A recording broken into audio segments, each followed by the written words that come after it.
Okay, got the red smoke. Gun runs north to south, west of the smoke, west of the smoke. Okay, copy. West of the smoke. I'm looking at danger close now. Come on with it, baby. Give it to me. I need it. Get cleared hot. Copy, cleared hot. It was this building. Let's get it all. Let's get it on. When are we starting? Where'd he go? Oh, you're good? Yeah. Holy crow. Oh, by the way, he tried to convert me to Christianity at the coffee shop. And I introduced him as David Goggins. I actually have a gift for you. Is it a Bible? I have a gift for you. Do we do the gift? Hold on. It's Do we very do the special. gift at the beginning or the end? Some gifts. No, we should do it at the beginning. Okay. Yeah. We should do it at the beginning. Yeah, I actually found this today. And I'm projecting. I'm going to project my likes onto you. Okay. So this is very cool to me. Okay. May not be cool to you at all. Fair enough. This is very cool to me. When I found this, I almost lost it. And then I when I found it, I was like, dang, do I want to keep, because I was looking for a gift for you. But then I found it and I was like, I want to keep it. I knew it was a Bible. What is a Collins reference Bible? So that Bible is from 1949. Okay. So about the year you were born. A little bit before. This is okay. Yeah, this is an older Bible. Yeah, and in the on the front page, or on one of the front pages, it has a dedication to the person that it was gifted to in 1949. You just missed Did I it. pass it? Where's that? You got to learn how to turn the pages in these Bibles, man. Okay. Is it important to read everything? No, not really. So I wrote this to you. Okay. And by the way, I just finished doing like 200 power cleans, so you may not be able to read it. Your handwriting is very nice. It's a little squiggly.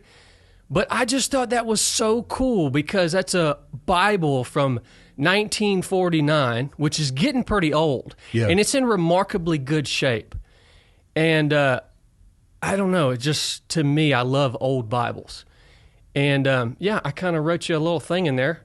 You can read it on air or read it to yourself, but that's essentially I'll read it. The reason I wanted to give you this, man. It says, to Andy, my hope is that one day this book will mean something to you, that by God's grace you will be able to make sense of it and find the life, peace, and reconciliation contained therein. Mr. Chad with 2 Ds, people. Wright. That's it, man. December 19th, 2025. This is an amazing gift. Thank you very much. You're welcome, brother.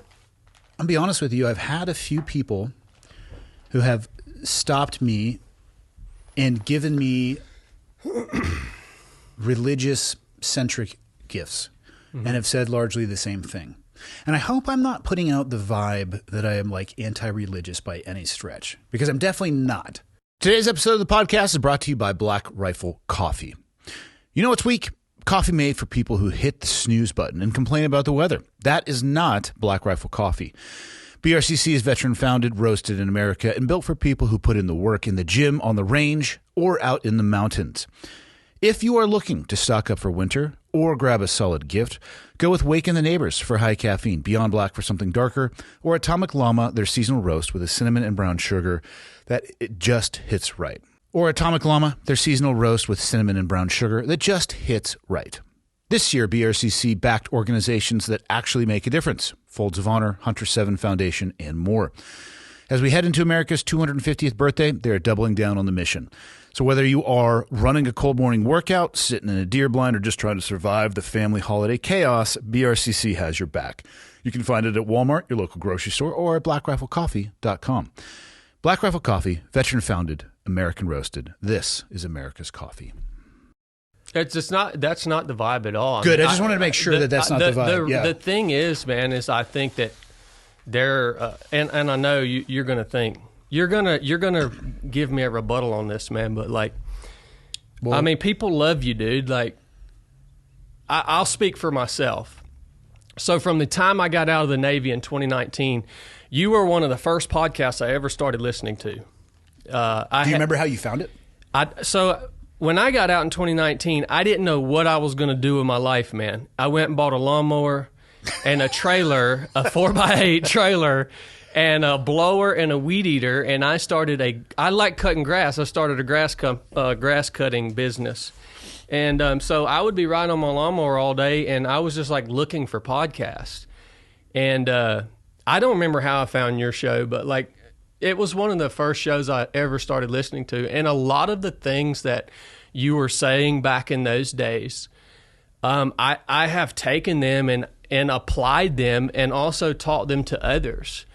A lot of the things that I talk about, I put my own spin on them, but really you were the first person that I ever heard articulate. One of the major points is how important it is to break a large task down into small, digestible segments. And which is not my creation, by the way, because I know I re-articulated something that I heard along the way. Which we could probably pass that down. Who knows how long? Well, we can all apply that to our own story and make it unique and put our own story in terms of how we applied that when we share it with others, right? So we can make it unique. But another thing that I learned from you, man, that's really helped me grow over the last 6 years now, I guess, since I've been out. Because by the grace of God, I am a totally different person than I was the first time I came on your show, man. And that's not to say that I'm finished growing or that I'm perfect, but I have made a lot of great changes over the years. And just the way that you've handled yourself over the years, like I pay attention to that. Times that you whatever you want to call it, made a mistake or said something that you got to apologize, you got to eat it. Yeah, man, you just like you're one of the few. Maybe there's not. I guess I shouldn't say one of the few, but like you're one of the guys that I've paid attention to that I respect, that has really just handled himself well and provided an example to me. It's provided an example to me, and so I mean I think you mean a lot to me. You mean a lot to a lot of people. Not to be weird. I'm not being weird about it. I've gotten to train dozens of people who listen to this podcast over the years from our first episode. People who are here, they heard me here, and then they've come to train with me. And so I've got to hear stories in person from people who have been listening to your show for years about you and like about how you've impacted them. And so I know it's not just me. You know what I mean? I wish I could say that I am actually of the 100% belief I've never had a unique idea in my entire life. Well, there's nothing new under the sun. I agree. And that's why I try not to ever take credit for anything. It's legitimately like the breaking things down into small pieces. The first time that I really listened to that was right before Hell Week in Buds, because there was a brown shirt that was giving out a little bit of advice. Mm-hmm. And he said, "Hey man, are you aware they have to feed you every 6 hours?" And I said, "No, I'm not aware of anything that's about to happen to me. If you have more information, I would like to receive it." And he said, "Don't worry about what day it is. Don't worry about what evolution you're in. Just make it to the next meal." Yeah. That's the first time I think I ever really listened to that. And then you can take that, and that might be well, we both know people that concept was a chunk too big for, because our classes started with a big number and they get to a small number. And it's not like that concept is unique or new. Mm-hmm. And it's one thing to know it. It's another thing to be able to like push through pain and actually like really focus on something you can make it to. But then beyond that point, that actually might be one of the most impactful things that I ever heard in my life up until that point. Same here, man. And the funny thing is, I was doing that as I went through SEAL training, unconsciously, my career in the teams. Like, that's what got me through it, but I couldn't articulate it. And when you said it, and I heard it the way you said it, and I don't even think you said it on the podcast, I think it was a clip from a speech you were giving or something. I was like, holy crap. That's what I was doing. Like that, because now our job now, in the position that we're in, is to understand what we were doing to get through the really difficult parts of our life and learn how to articulate them in a way that others can apply it to whatever their circumstance is, right? So when I heard you articulate it, I was like, that's exactly what I was doing. Okay, that's how I say it. Yeah. That's how I can take it and share it when I go and speak, because public speaking has now become a huge part of what I do. I mean, I'm doing like probably 15 or 20 speeches a year. And it's like, that's one of the major points that I share with people. Yeah. And that really, again, the first time I heard it really tied up with a bow on it is when you said it, you know? It's interesting that you describe that our job now is to try to teach people. It wasn't until recently for me that I wrapped my head around. I knew the things that I liked to do. Like when I went back as a second phase instructor, I realized accidentally that I enjoyed teaching, because that's all it is. And I hadn't really been in a place where I had done much teaching, and that's an artificial environment because they have to pay attention to you. But then when I was working for CrossFit, teaching at the seminars, I'm like, okay, this is awesome, and taught skydiving. And I've realized now, and it took me a long time to get to this, like, what do we do with the experiences that almost everybody on earth thinks that they are not capable of having? My thought process is we spend the rest of our life trying to take what we learn from that environment and spread it to as many people as possible so it can have the broadest impact in their life. Man. That's all I want to do. That's it, dude. That's it. And yeah, I mean, and that's what I love about, you know, what 3 of 7 Project has become. Now I get to teach those lessons to people, not standing on a stage behind a podium while they sit out there in the audience, but we're able to teach these lessons in real time, in a real difficulty, and then work through the application of it. You know, it's one of the missions that we run is it's a 24-hour hike essentially. So we get this race is psychotic. By the way. No, this is a course that we run at 3 of 7 Project. So we have 20 people come from all over the country. Well, they apply first, then we select them. They come in, we give them an in brief, and then the next morning we step off on a long trail there at the house, and their only job for 24 hours is to eat, drink, and move. If they stop moving, it's a failure to train. So they're dropped. Most of them just quit, usually at a resupply point. But it is hard, man. Like, I don't know how long it's been since you tried that, but just to move through the mountains for 24 hours straight, they're not allowed to sit down. They're not allowed to stop. They have to eat and drink on their feet while they're moving. And what happens is we teach the lessons the day before, then they have to work through the application of the lesson. And dude, at like 3 a.m., you know, during that training mission, it gets ugly. And like, it's really easy to do the things that we like to teach when it's not super hard. But when it gets super hard, I mean, they either keep applying the lesson or they just go full animalistic. They just become animal. Like, I've seen one whole dude. We were out there one time. What type of animal do they become? We had a whole class out there. This is a male female mix. There are 20 people on this trail. It's like 3 a.m.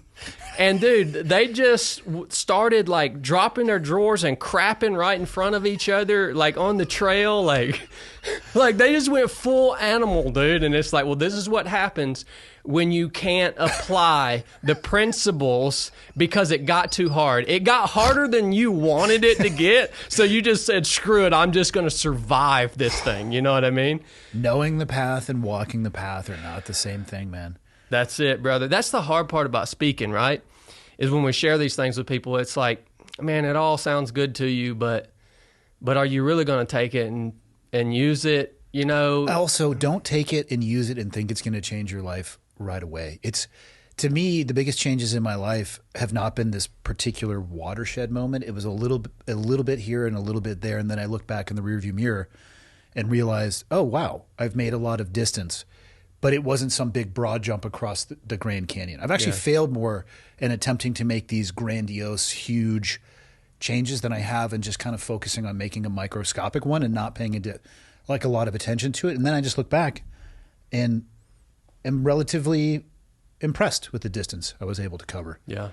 Because knowing how to chunk things, right, an easy way to talk about breaking a large task into a small one doesn't make it actually any easier. It makes it more digestible mentally, and you still have to walk the path. Yep. The steps still have to be taken. Yep. And again, that's why Because people have asked me, well, they say, well, why didn't they teach that concept at Buds to begin with? And at first I was thinking, I don't know. Why wouldn't they? And I wonder if it would even change the attrition rate. And I don't know if it would, because you can know the path, you still have to walk it. Mm-hmm. Yeah, that's true. I get exactly what you're saying. Yeah. It doesn't make it any easier. It just makes it doable. Because as long as you don't quit. Yeah, as long as you don't quit. Because what ends up happening if you don't do that, like you said, it's not that doing that makes it any easier, but what happens is when you let your mind drift too far ahead, that's what crushes you. Like mentally, it shuts you down.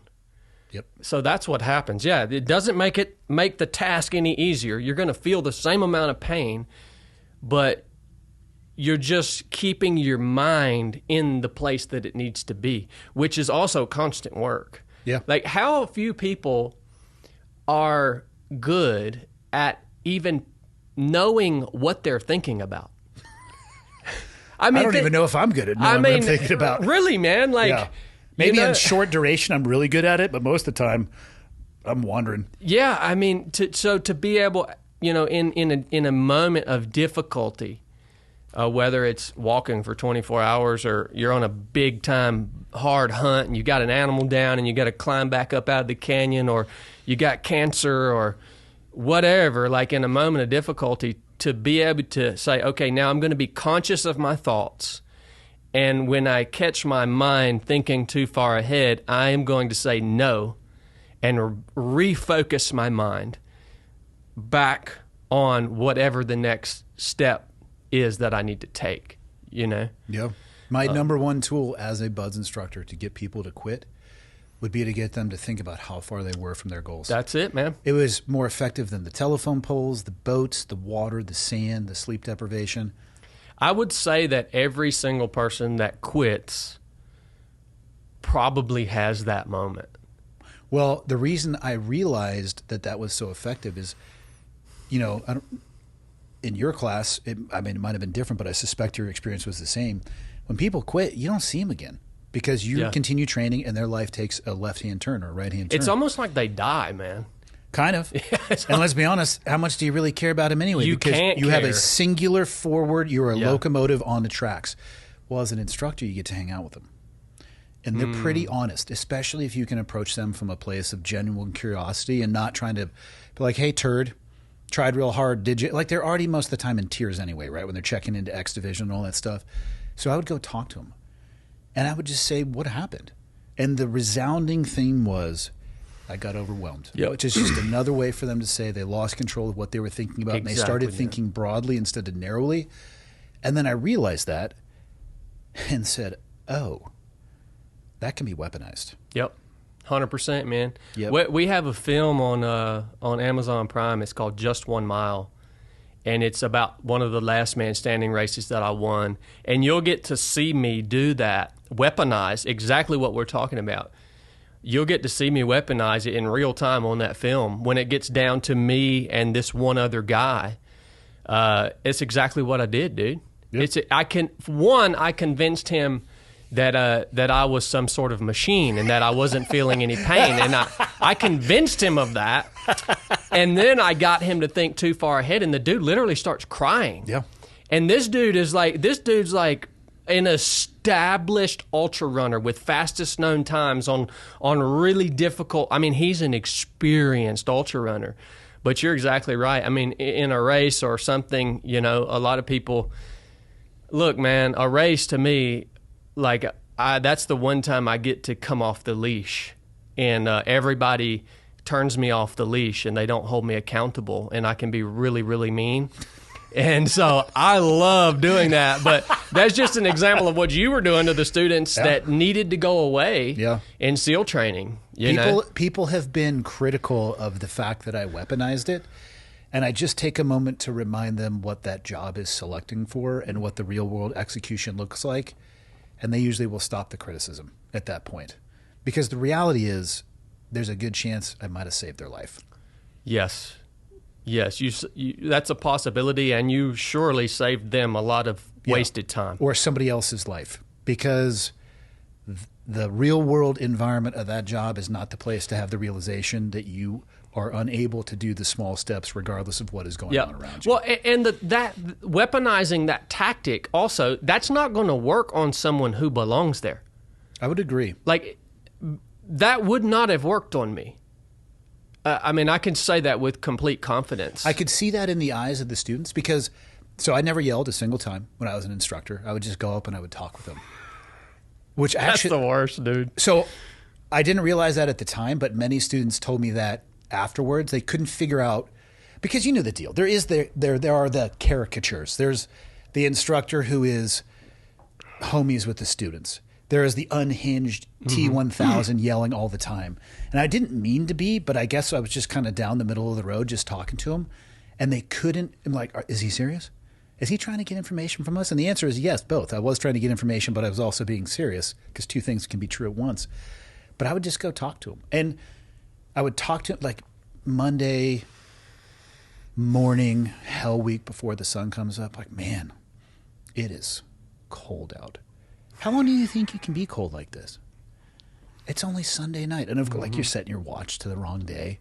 You know, on Wednesday, you're like, man, still just Monday. You guys got a long way to go. Yeah. And you could tell some students, you could see the Mac scroll wheel start to go. And other ones, it would just bounce off. I would just go to the next student. Yeah. Because you can tell. You can tell the ones where you can invade the thought process and then you start going to work. And the other ones where they're just like, whatever, get out of my face. Yeah. And it's just by the way they're looking, like, okay, I'll go waste my time on somebody else. That would have been such a cool experience, man, being an instructor there. Just like the insight you could gain into the way that the human mind works. I think it is one of the most valuable laboratories on why people are successful or whether they make the choice to fail. And it's fascinating to me. What class were you in? 278. Did they have the pre-training program when you were? Yes. So I believe they Pre-buds, actually got rid of that. I'm not super connected right now, but I believe it might be back, but I believe it went away for a time. I was the hard charger in my pre-buds class. What does that even mean? I was the best, dude. Does that mean like a gold medal in the Special Olympics? That's pretty much the Medal of Honor. Okay. I mean, it's like, yeah, you got a gold medal, but whew, you know, at the end of the day, we still, we're going to talk about some other stuff, but it's the highlight of my career. I just had to share that while we were here. Fair enough. My point is, I know for a fact they did studies and they would do personality tests and psychological assessments. And they, do you come from a broken family or a family with loving mother and father, a nuclear family? Did you have sisters? Did you play sports? Were you into academics? Were you into chess? Millions of dollars got poured into how can we make people successful? Mm-hmm. I'm not aware of them spending a dime trying to figure out why people quit. It's like, dude, there's more people that quit there than graduate. Yeah. Let's just go talk to these guys. They'll tell you that's literally all I did. We'd be over at the pool and they'd be there to check into X Division. And they would face away from the pool and they have their nose 6 inches from the wall. You can tell they're in a super low moment. Almost all of them voiced a feeling of regret almost instantaneously as well because they got to that moment and made a choice they normally wouldn't make. And they wish they could take it back, but they can't. And so I just went and talked to them. It's a laboratory and scientific experiment of people who are willing to surrender on something they said they want more than anything in their life. Yep. That to me is where the gold mine is because you can reverse engineer that. Yeah, you can. Yeah. Like, okay, you guys all got frustrated and overwhelmed in a moment. How can I weaponize that either against students or implement something in my life that allows me to do things that other people may scratch their head and wonder why or how you were able to do it? And again, it doesn't make it any easier. People are looking for a path to a painless life. I did not just give you the recipe for it. Yeah, for I actually might have given you the recipe for one of the most painless lives because you can attempt things that people think are impossible and be successful, and you're going to suffer deeply. By doing good stuff, really weird feats of endurance like psychotic people do. Yeah, I mean, I've done some hard endurance stuff, but yeah, I mean, this stuff you've done, like, I was getting ready to come here, and my wife, she was like, well, who is this Andy Stumpf guy again? And I was like, well, where do we start? I mean, like, he did all these crazy skydives. He's a jiu-jitsu, I don't know nothing about jiu-jitsu, black belt. He's he's done all the wingsuit stuff. He was a former SEAL. It's like, I mean, I look at the same, you might look at the 250-mile running, race and think, oh, that's insane. But I look at jumping out with a wingsuit as like, nah, ain't doing it. Yeah, but both of those, you don't start off with a wingsuit, and I bet you, there probably are people who think I'm going to start running, and 250 is a good number to start with. They probably get to 2.5 and then change their mind. Oh, yeah. You work your way break into you, it. Yeah. for sure. All that stuff, the wave tops, it's all built upon the foundation, and again, the micro steps that nobody pays attention to. The tools are the same. Yeah. That's what's cool about the tools that work, that you probably talk about when you go speak. And it's like the tools are the same, man. Whether it's building a business or fighting an illness or working through a marriage where where in my case, my wife was suffering from addiction. Like the tools are the same across the board. Running 250 miles, figuring out how to do these crazy jumps and stuff. I don't consider them to be crazy. They're pretty normal. Not to me, man. I don't think I'll ever jump out of an airplane again. I have not jumped since I've been out of the Navy. And, it's not for everybody. I've never been comfortable with it. What was it was it just kind of the concept? I mean, your body naturally, especially when you first start, is going to be giving you some warning signs like, hey, dum-dum, this doesn't seem like a good idea. No, I'll tell you what I think it was. So especially when I was in a platoon, I don't think I ever felt comfortable with it because we didn't train it enough. And then when like the jump block would roll around and, you have some guys in the platoon that have come over from Dam Neck who, they spent years and years over there and now they're a platoon commander or, chief, a troop chief or something. And they're lining up these jumps that are like nighttime water jumps, full combat equipment on nods. And I'm sitting here like, holy crap, man, I haven't jumped in 2 years. And this guy's they're wanting to, and it's like you can't really speak up. You just got to do it. And I just remember so many times jumping, just being like, well, I hope I survive.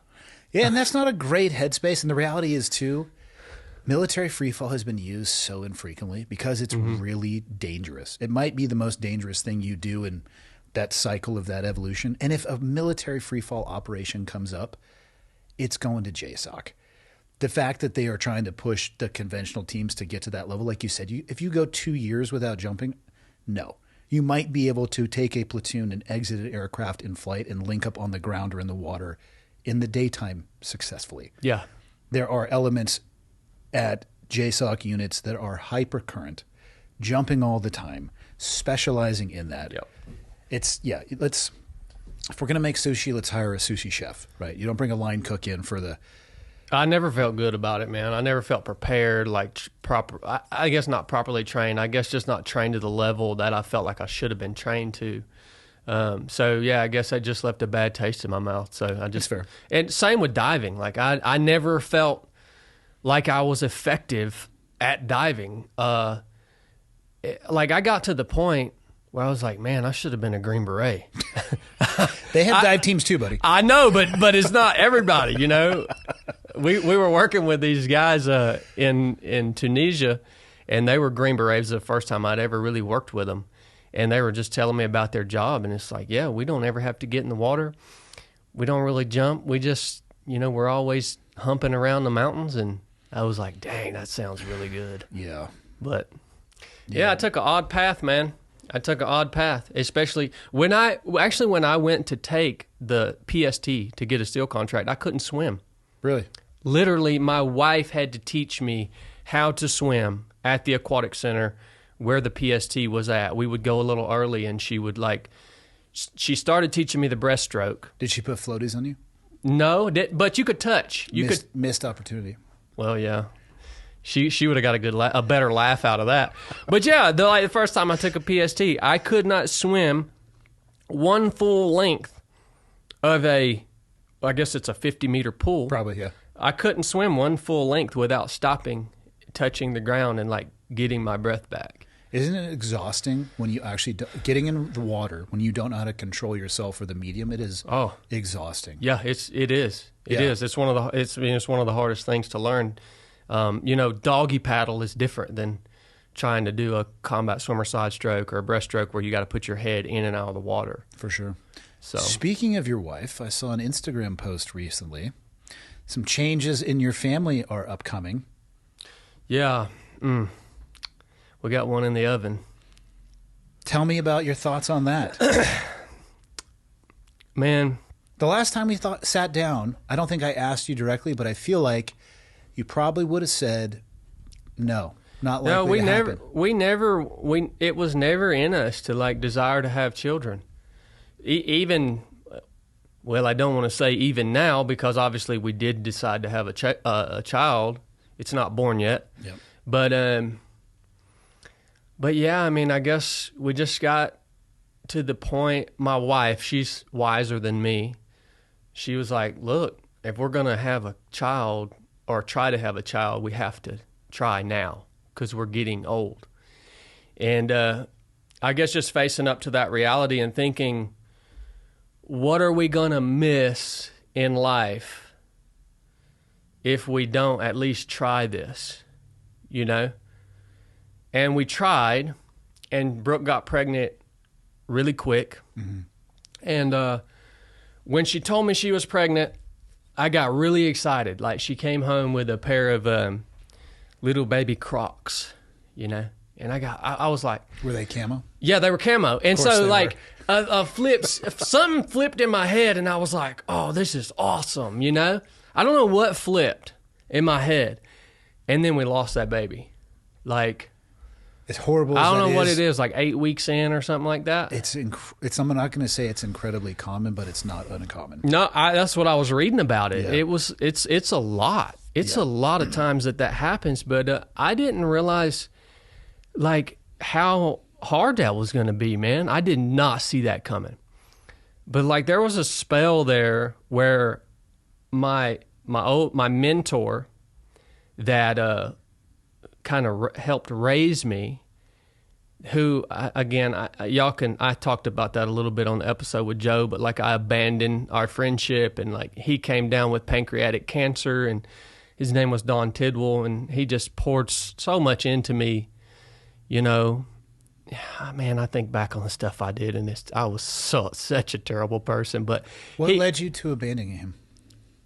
There's some, I don't know if you've ever experienced this or not, but I think it's a kind of left over from being in the military.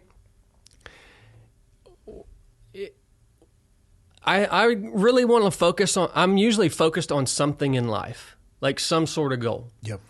And if you're with me on that, like you're a part of that, reaching that goal, then like you're my people. But if you're not a part of whatever that next goal is, I just shut people out, man. I just shut people out of my life. I don't know. I'm working on that because it's not right, you know. I think I abandon relationships a lot of time too because I don't want to deal with help, like working through problems and sickness and things like that. Yeah. With other people, you know, that I love. So I'll just shut them out. Like I'm working on this. Yeah. I'm better at it than I used to be. But yeah, I think that's what it was with Mr. Don. You know, he spent so much time mentoring me and turning me into a man. But then when I left to go into the Navy, it was like, well, I'm on another track now. And you're not with me anymore. And so I don't have time to talk to you. I still love you. Yeah. But they don't know that. It was remarkable though, man. His wife called me, and his wife was like, he just wants to see you one more time. And I just thought in my head, I was like, why? Why would he want to see me? Like, he's tried to call me and reach out to me for years, and I ignore him, never call to check on him. Why would he want to see me? And then I had to make the decision to enter back into that relationship at the time he's literally dying. Mm-hmm. That decision was rough, dude. Yeah. Like, I had to make the decision to call his wife back and say, yes, I will come and see him. Because I knew once I did that like I was entering back in. And I was going to be committed to being there with him while he went through this hardest challenge that he will ever go through in life. And so I did that and, spent a lot of time with him. And it was so ugly. I know you lost your mother. Yeah. To I didn't cancer. have that time though, man. I got a few days with my mom. It's one of the regrets of my life. I wasn't in a place where I could be the son that I feel like she deserved. We were overseas. She got diagnosed with cancer right before we left. And it was wild. So she had survived cancer before. I was at sniper school in Kalinga, the range that they had to shut down because people were getting valley fever because apparently you shouldn't crawl around for days in cow shit. Who would have known? Yeah. We'll just get a few people some respiratory issues for the rest of their life. Dang, man. I get a call from my dad, and he said, your mom has cancer. And I'm like, okay, I'll come home this weekend. Because I was born and raised in Santa Cruz. Kalinga is inland California a little bit towards Santa Cruz. So I went home. Wasn't able to be there when she had the surgery, but was keeping in contact with my dad. She outlived everybody in her cancer survivor group. And cancer, if you go through the treatment, they keep a pretty good eye on you, like monthly checkups, then quarterly, twice per year, once per year. She got to a place where she was clear of cancer. That's what they told her. And I think she knew it was back because it was about February of 2010. They were down at my house. I was on pre-deployment leave. But my sister, who was a nurse at the emergency room that we took her to, and my dad were like, your mom, something is wrong, and she will not go see what is wrong. And I truly believe that she knew.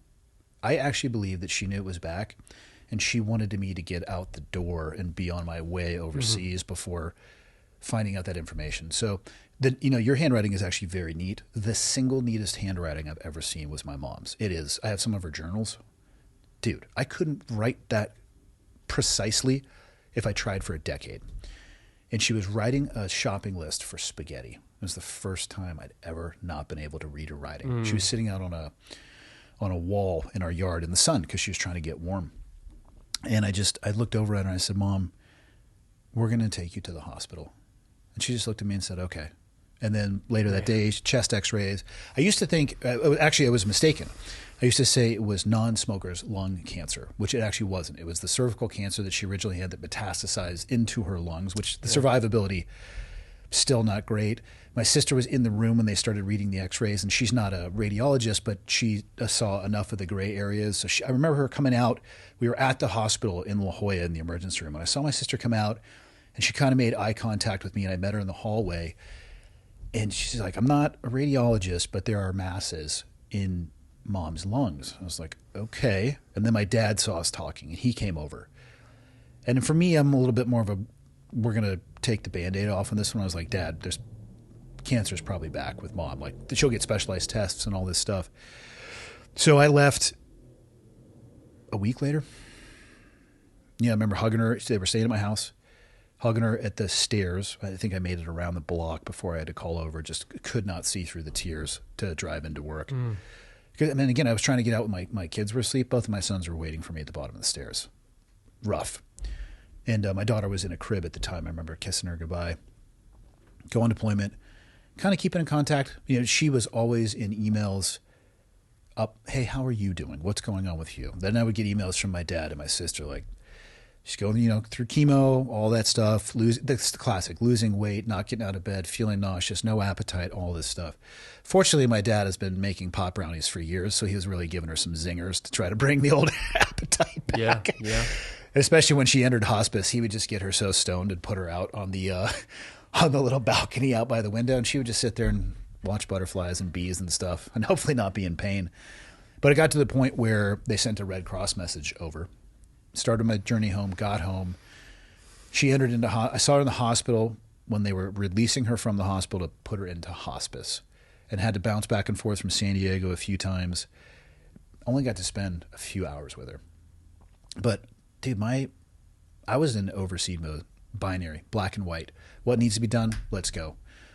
I had zero emotional range, and I actually need to be very cautious talking about this because people will say nobody should ever do that job because no job should make you like that. And the job didn't make me like that. I worked myself into that place because I took the job that seriously, because I was actually in a leadership role in that particular deployment, and I was terrified that I was going to do something that was going to get somebody hurt or killed. So I was like full front sight focused, and you know the deal. Overseas, all the BS of life strips away, and it's action, reaction, binary. And that doesn't just turn off instantly when you came home. And I wasn't able to get back to the person I wish I could have been in time. It sucks. Man. Thanks for sharing that, brother. Yeah. That's it makes me think about a lot of things. Like I kind of can relate to you in a way, not the exact same, but with Mr. Don, like I also didn't feel like I was the person I needed to be to go and enter back into that, enter in with him at that time. And I think what I learned is that if that's what you're waiting on, like you're never going to become that person, because the strange thing is that these people that love you, like your mom, like Mr. Don, I realized with Mr. Don, even in the midst of me being a terrible friend, he still loved me. He never held any of that against me. And like, all he wanted to do was see me. Like, he didn't expect me to give him any comfort or good. Like, I would just go sit in the room with him for 7-8 hours at a time. And like, he didn't ask me to do that. I just did that because I felt compelled to do it. But I wasn't showing up as any sort of person that like I was about to walk up in this room and make him feel better in the midst of this thing. Yep. I realized, no, like all I can do is just go and sit with him. Like that's it. That meant so much to him, I think. Yeah. So we're never going to be the person that we ought to be. Yeah. When we're entering in with somebody who loves us, especially in those last days of their lives. You know what I mean? Don't put that I've learned not to put that expectation on myself. Well, you're also more than those last moments. My dad, over the years, helped me with this one because I've expressed to him kind of how I felt in the emotional state or lack of ability to be in an emotional state. And he chuckled and he said, "Do you not think your mom knew who you were? Do you not think your mom..." That's it, man. Yeah. Do you not think that your mom realized that you were more than those last final times that you saw her? She has memories from your entire life. Yep. Your mom knew who you were. She just wanted you to get home safe. I actually think she was waiting for me to get home before she died. Yep. Yeah. Which that statement made me angry for so long, and I don't know why. I felt a sense of guilt associated with that, and I don't know why. I don't know where it came from. I'm just being honest about how it made me feel. I hated it because other people would say, "Oh, you know, your mom was waiting for you to get home before she died," and it would just piss me off, and I don't know why. I wouldn't do anything about it, and I wouldn't say anything, but it was. I guess I didn't know what to do with that. I don't know what to. You know what I mean? Like, what does that mean? Like, she's suffering. I mean, like, I don't want her to have undue suffering for longer. You know, also at the same time, I'm like not hoping my mom dies by any stretch. I didn't know what to do with it. Man, of course, yeah. I mean, just the thing that comes to my mind is it's such a representation of like how powerful that person's love was for you. That like they were staving off death, which I believe is possible. You know, I do too. I actually have come to the place where I legitimately think that was the case. Because it was, once I got home and we got her into hospice, what was wild is my sister was the hospice nurse for her, which is, dude, She was a hospice nurse for years. That's a special breed of person. I have one coming on my show next month. Yeah. I want to talk to someone that's done that job. Yeah, she did it for years. And brutal, man. But imagine doing it for your own parent. I've never had this conversation with her, but I wonder if it robbed her ability to be her daughter in the moment. Because you're a clinician, at the same time. You have to look at things more like objectively for sure. Yeah. Yeah. And my dad and my sister were there when she passed. I was in San Diego. I wasn't able to be there, but yeah, man, it was, God, I wish I could go back. But even if I could go back, I would need to go back as somebody who wasn't exiting that situation that I was coming out of, because me going back and telling myself, hey, pull your head out of your ass, it wouldn't have done anything. I wasn't capable of being that person in that moment. No, and probably the reality is it wouldn't have made a difference to her. Yeah, like she got to see you again, right? Yeah. Like she knew you got home safe. Yep. Like she, you know what I mean? That's what she wanted. And like, man, I don't want to speak into that, man. I don't. I'm not wise enough to speak into that. I'm just telling you what's like coming to my mind. You know what I mean? This is what's wild too. So 5 years later to the day she died, I did the wingsuit jump that you referenced, the world record attempt for distance. I talked to her the whole way down. People have asked me, like, what were you thinking? I'm like, first off, I was trying not to die exiting the aircraft. That was priority. And I had no intention of thinking about my mom I was aware that it was the anniversary, but I had no intention of it being, it was actually a coincidence. It was not necessarily intended to be that day. It coincidentally aligned with that day. Got out of the aircraft, subpar exit, by the way. It's on YouTube. You can go look at it. I was checking my corners. I needed to make sure nobody was sneaking up on me. So spun around a few times real quick, oriented myself, and I didn't have an altimeter on, and I just knew where the sun was, and I knew the rough direction I wanted to go. So I oriented myself and tried to get to the best glide position for my body, which sucks for 8 minutes. As a nice static hold put 20 pounders in your hands and just hold that for 8 minutes. I bet that burns. It does. And the entire way down, I was just chatting with her. I was holding up the conversation for clarity. I was doing more of the talking. Yeah, for sure. Yeah. But yeah, we chatted the whole way. It was wild. Yeah. Thanks for sharing that, brother. Yeah, man. Well, yeah, we got to go somewhere. What are your thoughts on being this is good, but what are your thoughts on being a parent? I guess I should get back on track. The question you asked. Yes, we lost Mr. Don. Then, we lost this child, and then we lost the dog. You were going to come out here right before we were going to do this earlier. That's right. Yes, I was supposed to do this. We were supposed to do this a long time ago. I literally spent thousands of dollars on flights, Airbnbs, because I was bringing my mom out because it was going to be warm, and I was going to take her on the whole tour of Glacier. Which you still should do, by the way. Yeah, I got to come back when it's warm. I always end up coming here when it's cold outside. But yeah, then we lost the dog, and people say, what are you talking about? Why is a dog so important?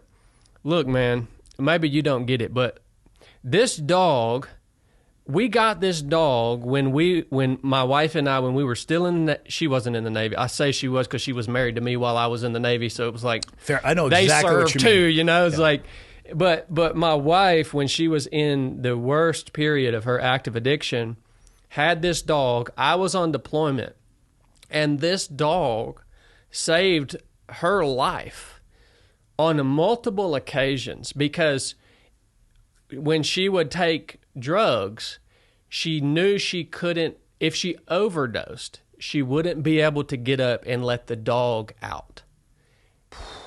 And so having this dog while I was gone on deployment, this dog being in our house is the reason why my wife did not overdose and die while I was on deployment. And then, of course, we had her, for like 14 years. So, like, just so many special stories and memories with her. And it was so hard, man. And we learned on the day that the dog died that this child now was growing in the womb.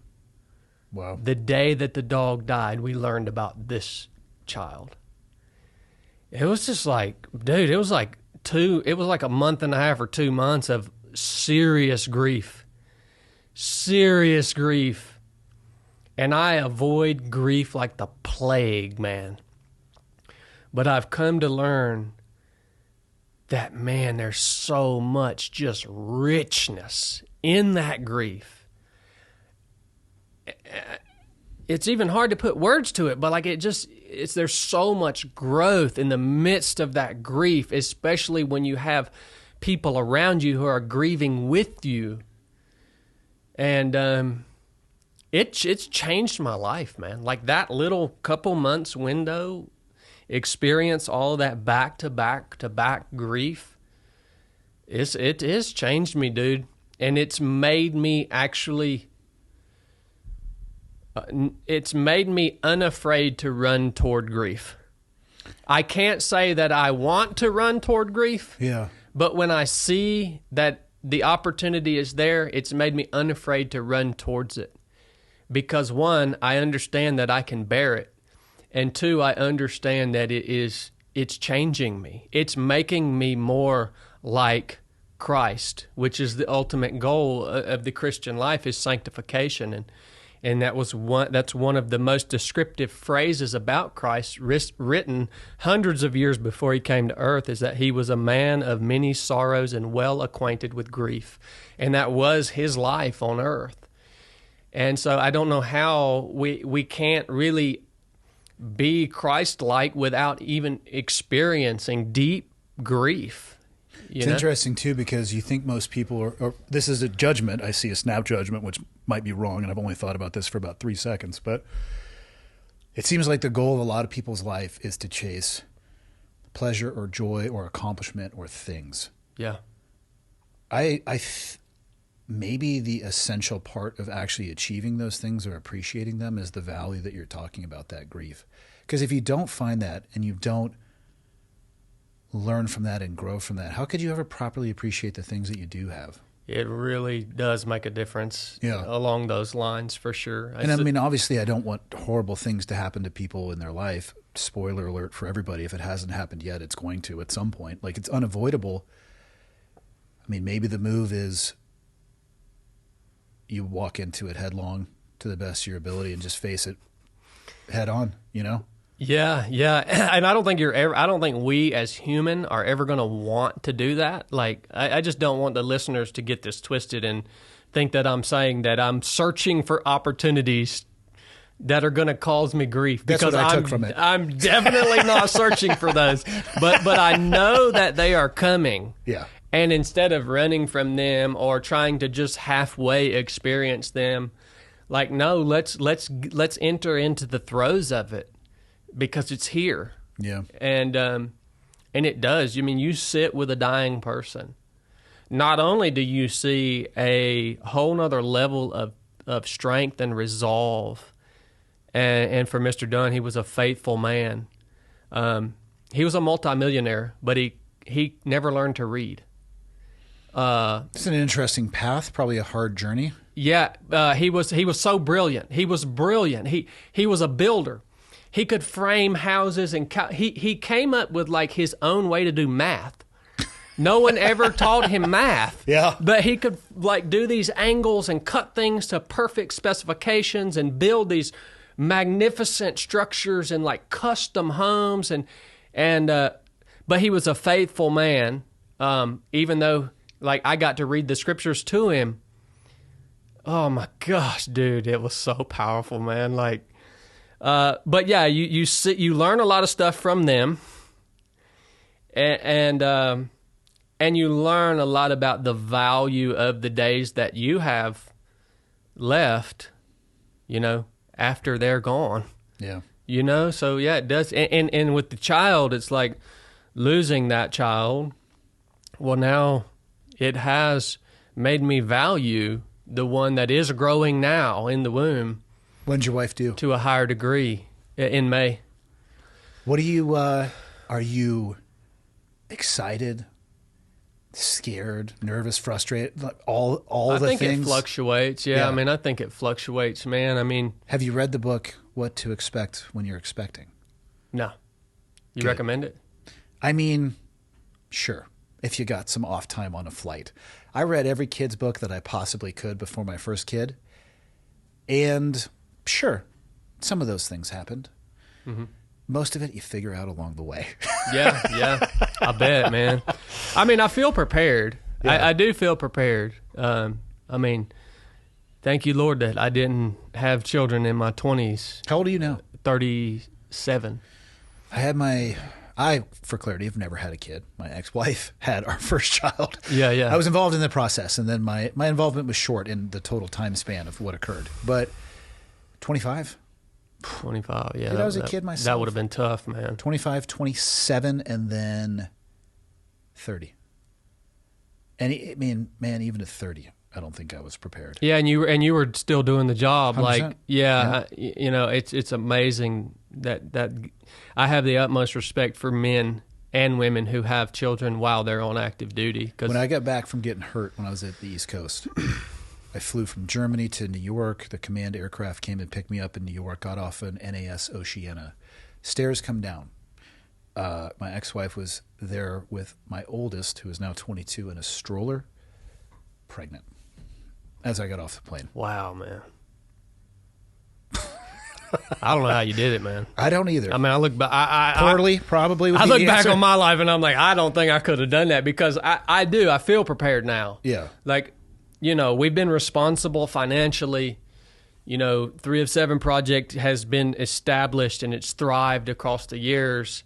And the speaking stuff's got to help too. The speaking stuff helps, like, you know. So and just the ability to have some wisdom now at this point in my life. And you got to stop buying all these new cars, though. Yeah, I do have I have stopped. Well, first off, you don't buy them new. You and Jack Carr seem to have this unhealthy obsession with Land Cruisers. Oh, yeah. I don't get it, man.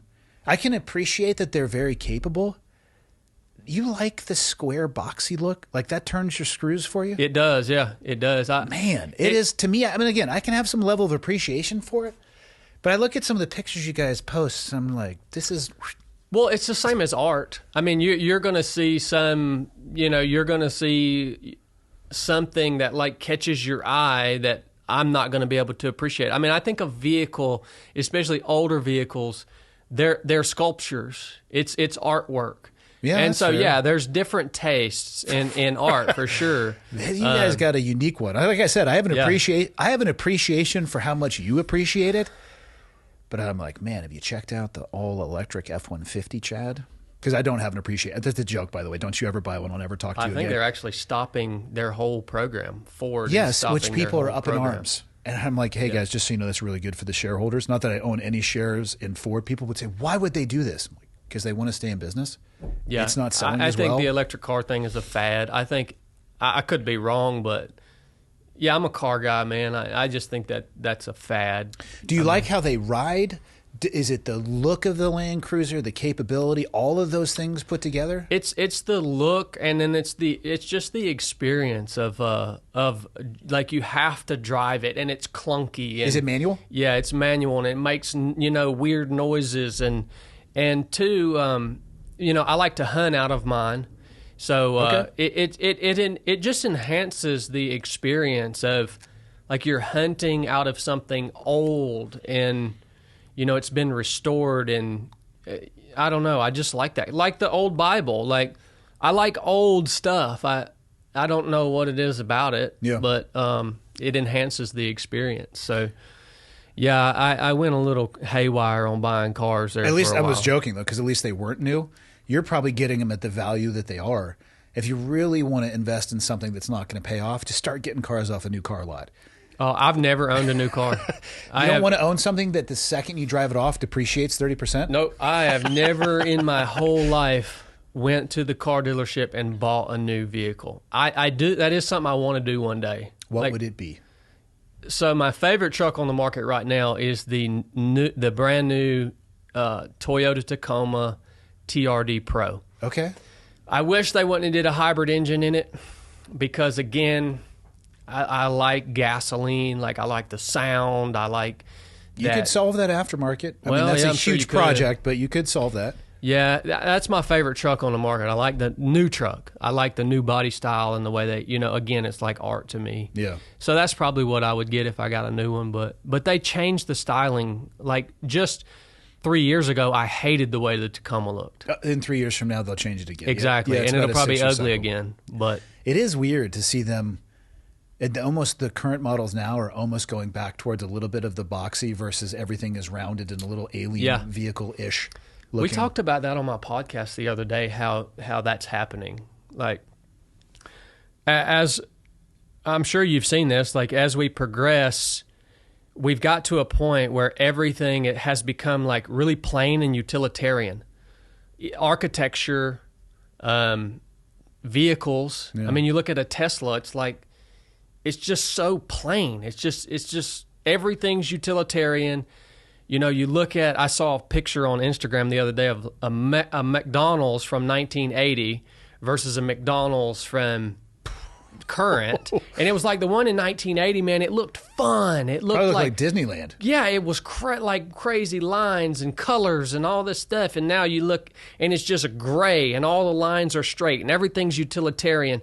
And it's been the same way with vehicles. And I don't know about other people, but, there's a craving for style and art, and movies are the same way. Remember when we were growing up? Like every year there was a big movie that was going to come out, like a Tombstone or a Jeremiah Johnson, which I wasn't alive when Jeremiah Johnson came out, but like Gladiator or The Patriot, or every year there was this masterpiece of a movie that was coming out that was going to tell a story and provoke emotion in people and move people. And that doesn't happen anymore. Like, where's that? Where's this all went? And music's the same way, Yeah. And this has been happening like way back. Like we can see the progression away from creativity and art to a more utilitarian, thing. I bet it just swings, in our lifetime. I bet it swings back though. I bet that pendulum goes the other way. That's what I'm saying. I'm wondering if now, like you mentioned with the cars, how they're shifting back to some older designs. If that pendulum isn't starting to swing back. Yeah. Because it has swung back and forth over the course of history. For sure. You know what I mean? Yeah, I think that, people want to push the boundaries and then they realize maybe it was a little bit too much. Let's go back to what we like a little bit. Or it wasn't as successful as they thought it was going to be. So maybe we'll go back a little bit more towards the center. Mm-hmm. I don't know. That's a side conversation, but... What scares you? What's your biggest fear about becoming a parent? Not being able to... get really focused on something that I want to do. You mean outside of being a parent? Outside of being a parent, yeah. That's real. Mm-hmm. I can tell you, somebody with 3 kids, it is real. Your life becomes about more than just yourself in every way humanly possible, and every word that I know possible. Yeah, I mean the fear is 100% rooted in selfishness. Yeah, but you can also though involve your kids in everything you're doing. Yeah, and I hope that we do learn how to do that, and that's the way that we parent. But has anybody ever finished a 250-mile race carrying a baby Bajorn? No, not that I know of. Yet. That could be a new challenge. Yeah, that kid's gonna be pissed at you. Yeah, you're gonna get vomit on you. Rough, son.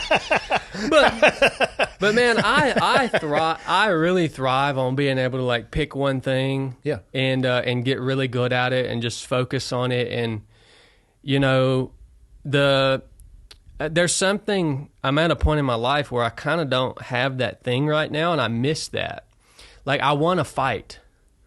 And like a boxing match? No, you like, want to struggle. I want to struggle. Yeah, I want to struggle. Like, just a few weeks ago, our representative in my district has quit.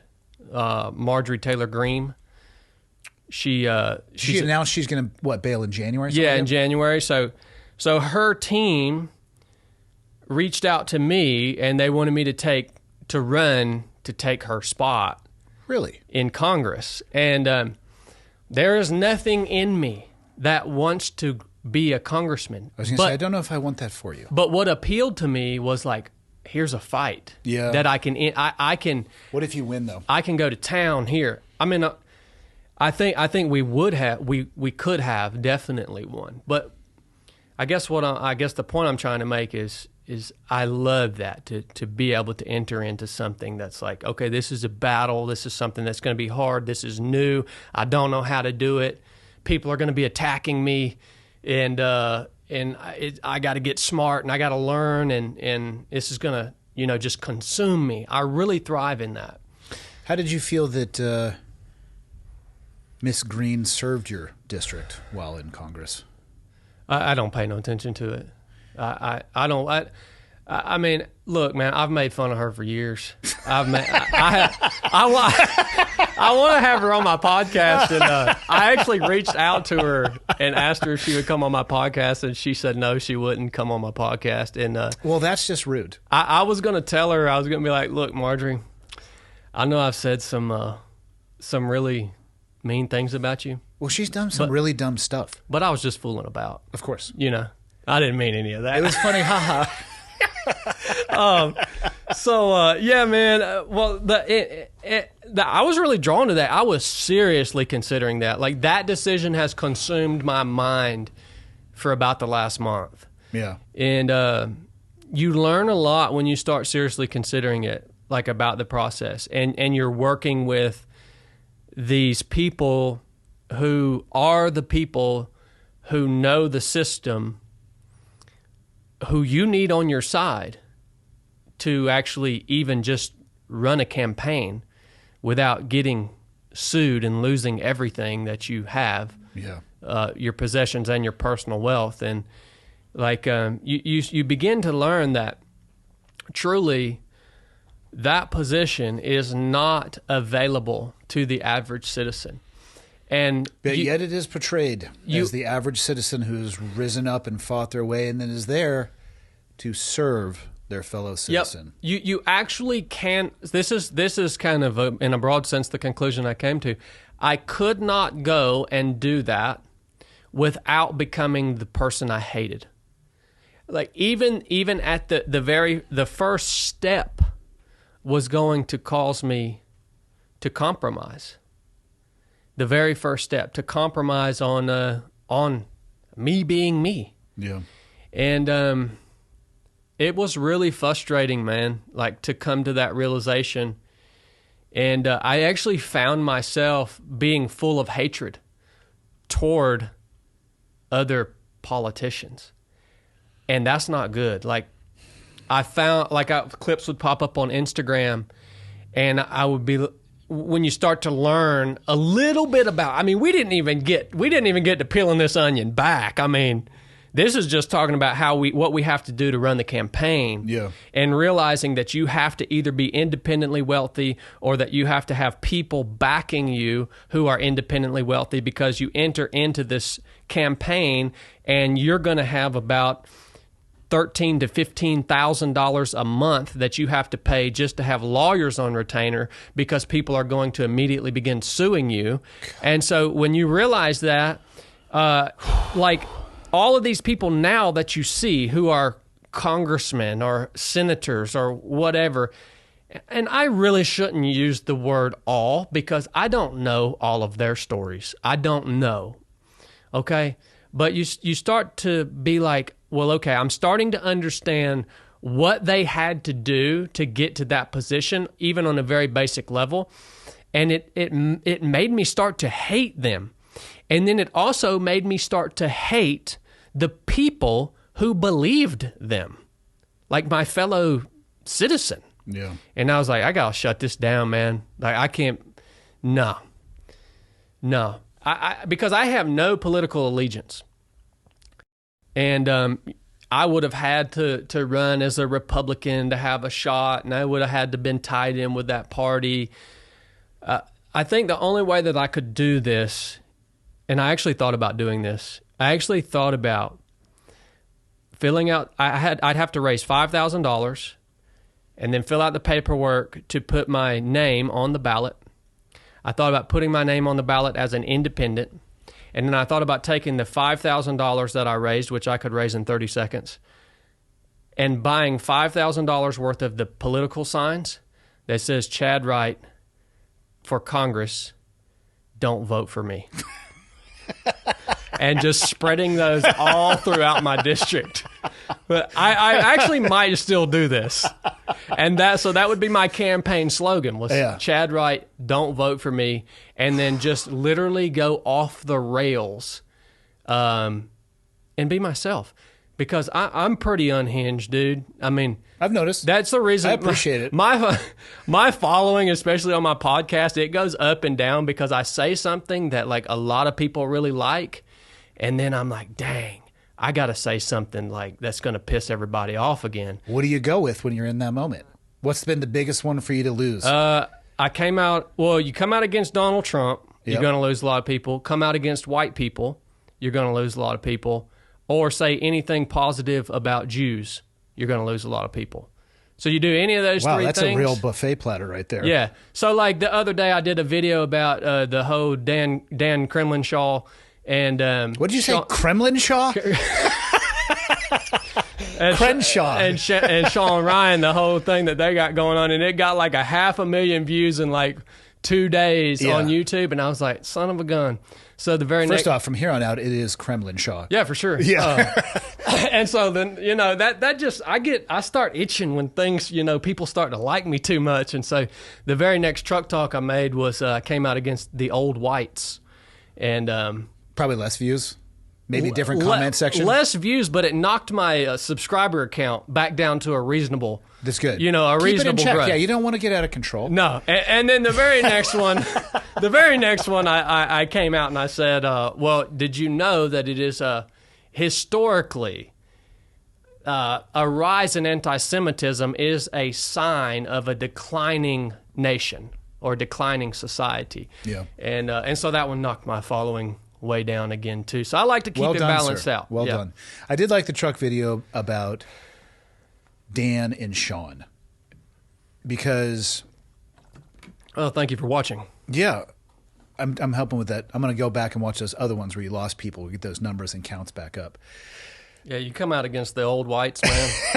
Talk about your white guilt. Yeah. Yeah, your numbers are going to go down. I wish that Dan just would have called Sean.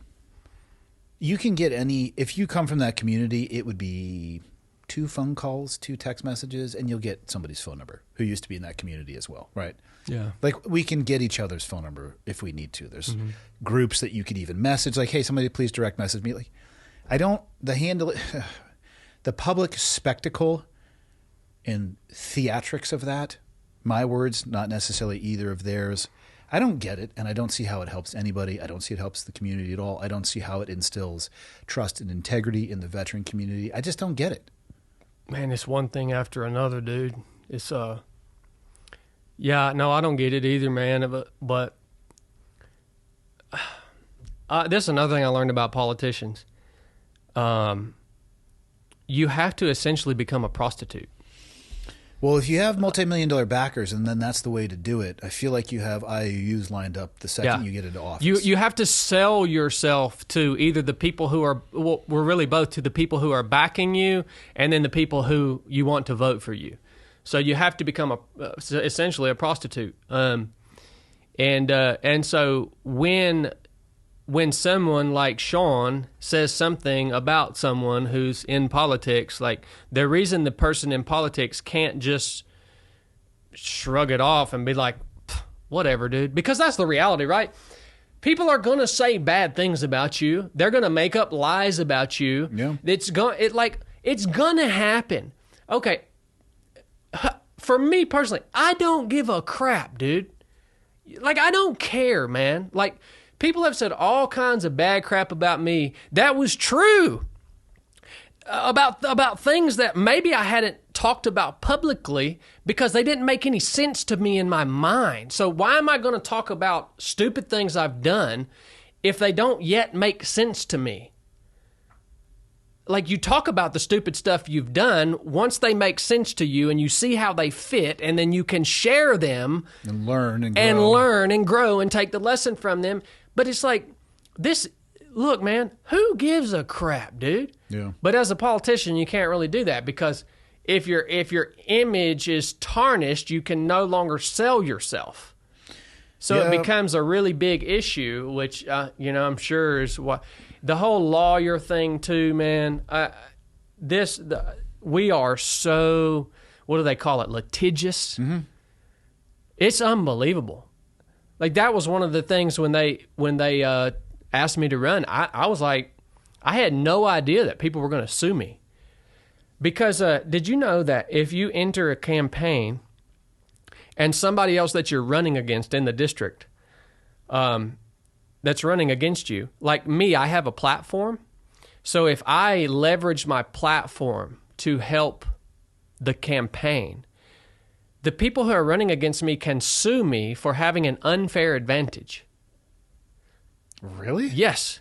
It's called an unfair advantage. So instantly they can just fire off the first Yep, lawsuit. like I would have to be like I would have had to have been really careful with the things that I said on my platforms and the words that I used, because if I overstepped some boundaries in my language, I would have been sued for having an unfair advantage for a platform that I've spent the last 5 years building. Yeah. You know? Wow. So yeah, I mean, you can just sue people for anything. Defamation of character, like who gives a crap? That's what I said on the podcast. I was like, you want a tip? Defamate on yourself. Like if you just defamate on yourself. That's one letter away from something very different. You know what I mean? You know what? That came We change an M with the C in there, and it's like we starting to get real kinky territory, people. If you defamate on yourself, nobody can defamate on you, man. Like nobody can defamate your character, It's like also if you become an elected official, you should expect to have people question the things that you. How about one of the things you're supposed to, or you are required to mandatory report, which is your stock trading activity. These are the questions that Sean asked are legitimate of a public official. And that's another one that didn't make sense to me. Like, what are we doing here, guys? Is this just theater? Yeah. I've never met Sean. I appreciate his response. Like, no, I'm not doing any of that. I'm going to stand my ground on this. You see a lot of people commenting. They're just doing this for for the clicks and all that. I don't think so, man. I think Sean was probably asking honest questions, and that was just Kremlin Shaw's response. Oh, Kremlin Shaw. I don't know if this conversation is valuable to anybody, but maybe who cares? Give you a little name insight for somebody. Yeah, I'm gonna actually change his name in my phone to Kremlin Shaw. Are you guys buddies? I put him through Buds. I was the proctor of his Buds class. We served together at Team 3. I would consider him to be a friend. I've never met him either, so I also need to be careful with what I say about both of them because I've never met them. I met Sean one time at old places at Tucker Carlson's Christmas party. Mm-hmm. He was releasing the Alp stuff, which I think is a nicotine pouch, like a competitor to Zyn. And we've texted back and forth a few times, but yeah, friendly. I knew Dan more just from our time in the teams. I haven't talked to him in years, but yeah, it's vets getting after vets. It's been wild, dude. It's been wild. Why do you think it's escalating? I think all I can figure is dudes are just bored. That's all I can figure, man. Because I know very few of them are actually bad guys. I would have to agree. I just think they're bored. I mean, it may even tie back into what I was just talking about, how I thrive on having some sort of challenge or some sort of fight, Well, controversy can drive views too. Yeah. But I would hate to think people were doing that purposely. I would like to believe that wouldn't be the case either, but in the world we live in, if you make your living on that medium, right, if it crosses this threshold and it becomes something that becomes a viable portion of who you are and what you're able to do, and you need to keep growing it, and you start and you notice a trend of like, man, the more controversial the topic, the greater the engagement. I wouldn't recommend people go down that path. It's not for me. It wouldn't be my flavor of ice cream, but I could see how that could maybe even inadvertently becomes something that you find yourself stuck in? Because then if you go too far, and then that's what people know you for, and then you want to go back the other direction, now you're kind of stuck. Yeah, man. That's why sitting in the truck. That's what I'm talking about. Well, I don't even remember all the stuff I've said over the years. So I'm not saying that I've never done that before, but I guess what I'm thinking in my mind is like, if that was my overall objective, to drive clicks by causing controversy around other people intentionally, man, it'd be hard to sleep at night. Yeah, I don't get that vibe from your stuff at all. I don't know. That'd be rough, man. The whole reason I create, I guess I love podcasting. That's my favorite thing that we do. But it's really to reach people who want to train and who get some value out of the podcast and then come and train with us. Like, that's kind of the core of our business is training. Yeah.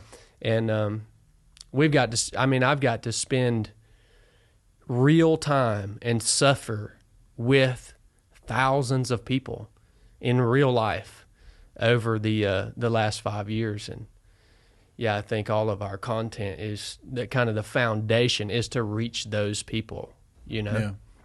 What do you said when we first started that you've grown tremendously since the last time you were here. What do you think was the cause of that, other than obviously just more laps around the sun, old age experiences?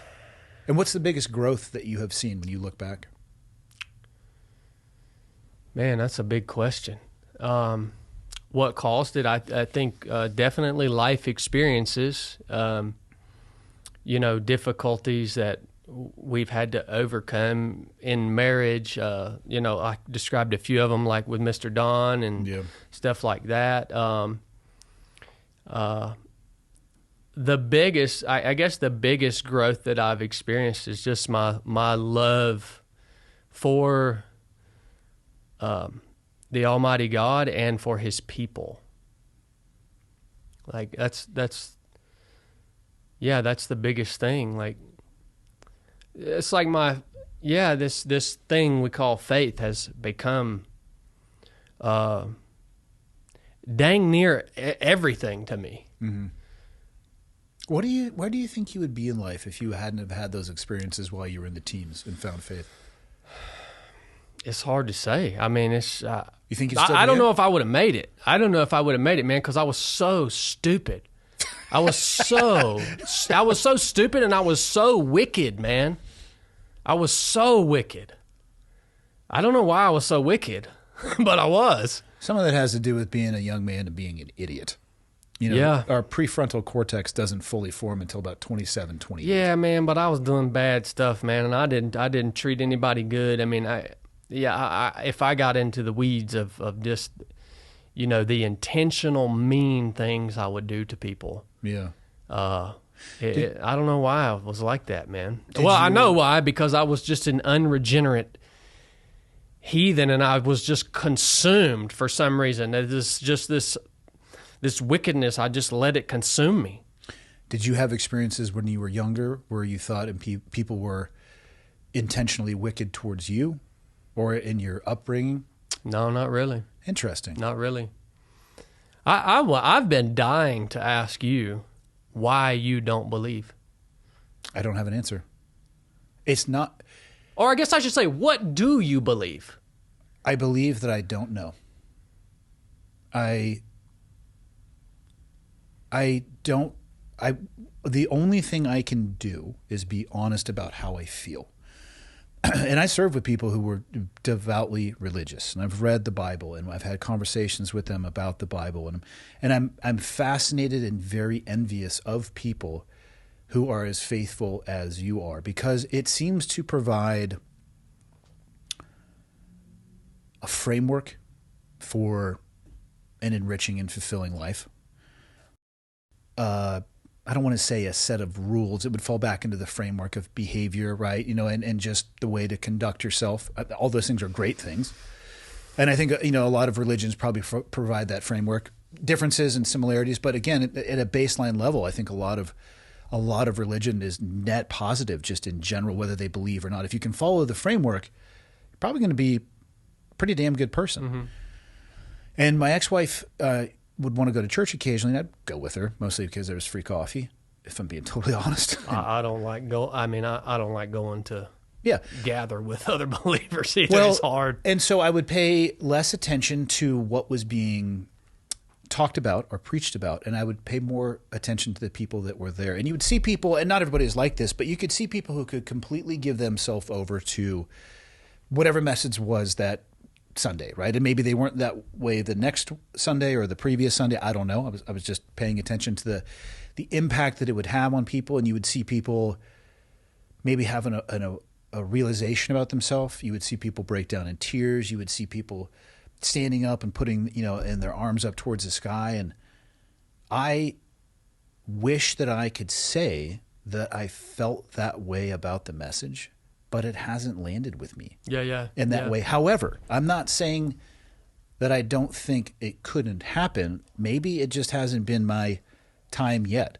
I would have to put my place, if I had to put a descriptor of what I would describe myself, I would say I'm agnostic. I don't know, but I'm open to the idea. Mm-hmm. And I don't want to sit here. What I don't want to do is say that I feel one way and not actually feel that way. I mean, because people have said, well, how do you know that you're in love? There's no proof that you're in love. I'm like, I get that, but I know what that feels like, and I don't have this feeling towards faith. And I don't know why, man. I'm not closed off to it by any stretch. I know you described me as a heathen in the coffee shop, but I was using your language, how you would describe yourself. No, it's genuinely interesting to me, because we should all question what we believe, to include myself. I'm so rooted in faith, but I haven't had the experiences that you have had. But I like to have conversations with men who I respect and who I know haven't abandoned reason, who are thinkers, who, about why they what is hindering what is hindering you from believing this message specifically, I get what you're saying about the emotional aspect, and I was blessed to have a really unique experience. Yeah. But largely, for the 98% of this journey that I've been on since 2012 is largely unemotional, and there's not a lot of feeling at all involved in it. I see the same thing when I go and gather with other believers. I see people, raising their hands and, doing, this and that. I'm like, that's just people being themselves. I don't, you know what I mean? Yeah, it's largely not tied to emotion. But yeah, I love to just get different perspectives, because most of the people that I talk to do believe.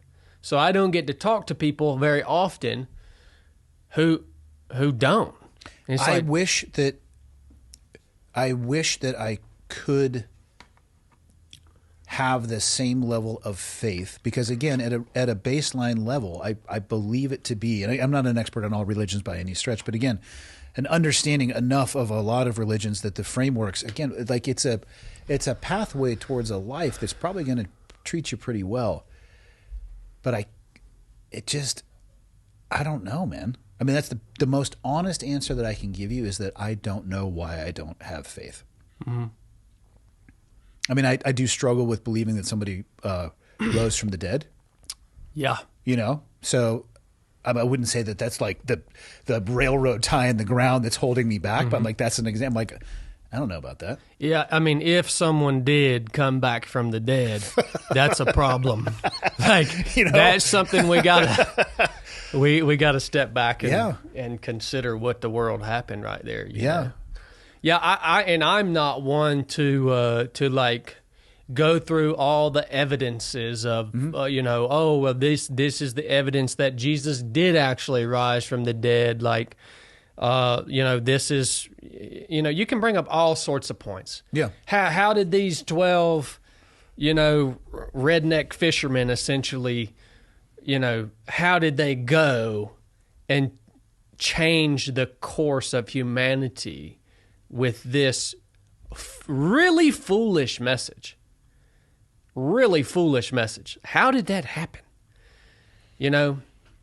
I don't know. I'm not an apologist, but there are people who specialize in like pointing to the evidence that it is true.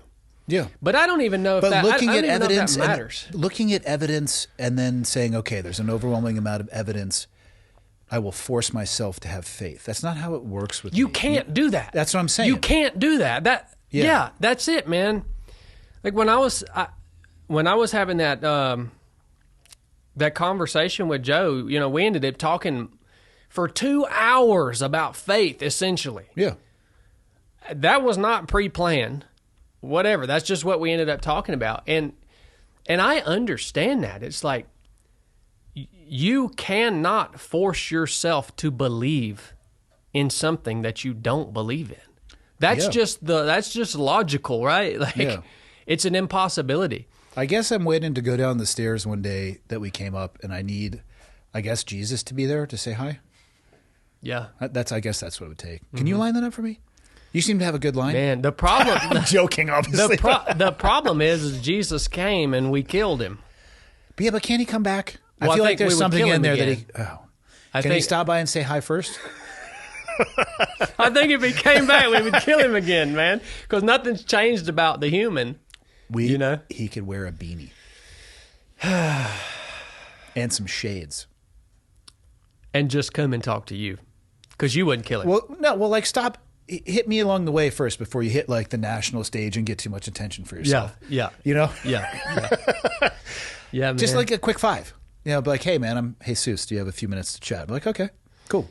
Do you ponder much these things? Like, do you ponder much? I ponder my place in the world on the speck of a ball sack of the universe, like all the time. Okay. And I don't have any of the answers.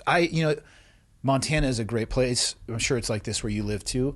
Especially, I'm very fortunate enough to own a house out by a lake in Montana. There's not a lot of light pollution. For anybody who has ever, like if you're from the city and you've never gone to a place with no light solution and looked up at the stars, I recommend it. If you want to feel absolutely meaningless in the totality of what there is, go lay on your back and ask yourself, where did this come from? It's powerful, man. It is. And so, of course, I ask myself those questions. It's like, do I believe that it all started with the Big Bang? Because then my next question is, well, who started the Big Bang? And where? Like, I can go on forever. And I don't know. I'm a room temperature IQ on the thermostat, doing the best I can, navigating my way through life. I have way more questions than answers. So, I spend a lot of time pondering that stuff. But it just leads me to more questions. Yeah, I totally understand that, man. I think that one gets me though a lot though. The non-light pollution looking up, like, dude, I what? saw that up around the Grand Canyon. We went up there. I don't know. It's been about a year ago, and it was magnificent, dude. Because they have like ordinances where you can't. You have for have exactly lights that pointed reason. down and yeah. I mean, it. You're exactly right, dude. When you look up at that sky, you're like, good night. You may have that same experience when you hold your kid for the first time. Yeah. And that's another one, like, whoa. Today's episode is brought to you by David. I tell you what, these bars, they saved my butt yesterday. Got done with jiu-jitsu, realized I didn't do very good meal planning throughout the day, had a podcast to record, actually the one that you're listening to right now. Grabbed one of these bad boys at the studio, and I was good to go. So these bars, 28 grams of protein for only 150 calories with 0 grams of sugar. It comes in 6 flavors: chocolate chip cookie dough, cake batter, double fudge brownie, blueberry pie, and the newest and most popular peanut butter, dark chocolate chunk, and salted peanut butter. This is the blueberry pie one. It happened to be the one on top. It was really good. If you're anything like me, you might struggle a little bit with a sweet tooth. These things are a perfect way for me to satisfy that, feel satiated because of the amount of protein, and it helps me get to that seemingly unachievable, 1 gram of protein per body weight that is the recommendation. Not the easiest thing to do, by the way, but of course I feel the difference when I do it. I just can't do it all the time. I have these at the studio. I travel with them on airplanes. They're my go-to snack for flights. They're in my truck. I mean, they're just a really simple way to get some additional protein have a little bit of a snack, and then I use them in the evenings as well. When that little sugar monster starts to come out and say, hey, don't you want something sweet? Well, this is what I go with. It's a much healthier option. You can order a sample pack at davidprotein.com. I highly recommend you going over there and checking out their website. That is David, normal spelling protein, PROTEIN.com. Links down in the show notes. Back to the show. Looking into the eyes of your son or daughter for the first. Are you guys going to find out if it's a boy or a girl? Yeah, it's a boy. Yeah. What are you doing? Where's the faith? You get equal amounts of clothing for boys and girls, and you get surprised. Well, that was my wife's decision. I'm joking. I would have been fine with that. We 100% found out with all three of our kids too. I would have been fine with not knowing, but she wanted to know. If anybody pitched to me that you have to paint half the nursery blue and half of it pink and then finish once you find, I'm like, I don't think you understand how time works and how I value my time. Well, I wouldn't have done that. I would have just waited to do the nursery totally. After the child was born. And then have been sleeping in the paint fumes. Chad, we got to talk. You need to read What to Expect when you're expecting. I'm going to send you a copy. That's a good point. No, I well, where have you searched specifically to potentially find some sort of answer? Well, like I said, I've read the Bible front to back a few times, but say what, man? Yeah. I like reading. Do you view the Bible as somebody who has not found their way towards faith, or faith hasn't landed with them? Do you read it as a textbook or a story? You know what I mean? Mm-hmm. It's like I'm interested in what is in there, and some of the older versions are tough because like, what doth thou mean? Yeah, that's that one right there. That's an old King James. Now, I love that language. You just have to get used to reading it. 100%. And that may not be what you want to start somebody with if they, you know what I mean? Like, depending on the person, you might want to start them off with a little bit of a more current vernacular. Mm-hmm. But am I reading this as a historical textbook, or am I reading this as a story that you could pull parallels? You know what I mean? I look at it as both. I don't think, and again, I'll preface this, I'm not a religious person. I don't think, and this is only my opinion, that church and faith are necessarily the same thing. I think there's a big gap between those two. And I think you could be a really faithful religious person and not go to church. What do you think the church is? No, I mean like your participation at like a particular church. Like the body of church, obviously, right, that's the repository of the people who are spreading the word.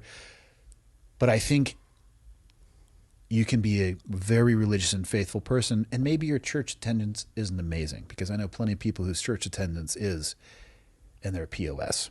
Oh, yeah. You know what I mean? Yeah. That's what I'm saying. There's a separation between the two. For sure, yeah. Just because you go to church doesn't mean you're a good person. Just because you don't go to church doesn't mean you're not faithful and religious, right? Like, I understand what it's supposed to believe, but I don't think the relationship has to exist in like this chain that is inextricably not able to be broken. I agree. So you wouldn't be a Roman Catholic then? First, I would have to research what that is. Does it involve a lot of shame? And then I would probably be out on that one. Don't get me started on the Roman Catholics, man. Well, there's a lot of, and then it's like you look at some of this, and again, I'm not a Catholic, but I talked to my wife, who their family came from a little bit more of that realm, and she's like, yeah, what do you know about guilt and shame? You want to go learn about guilt and shame? I'm like, what? Why is it all based in guilt and shame? What's this all about? Right? That's going to turn a lot of people off. Yeah. You know?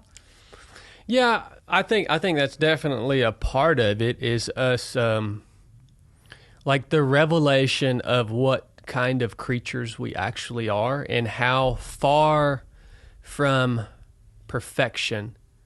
Like, I'm pretty close. I know you're really close. but 1 degree off is enough to make you miss the mark. Oh yeah, right? Yeah. So I think we do have to come to a realization of the type of creatures that we are, and the things that we do, both knowingly and even recognizing the things that we even do unknowingly. Yeah. That are hurtful.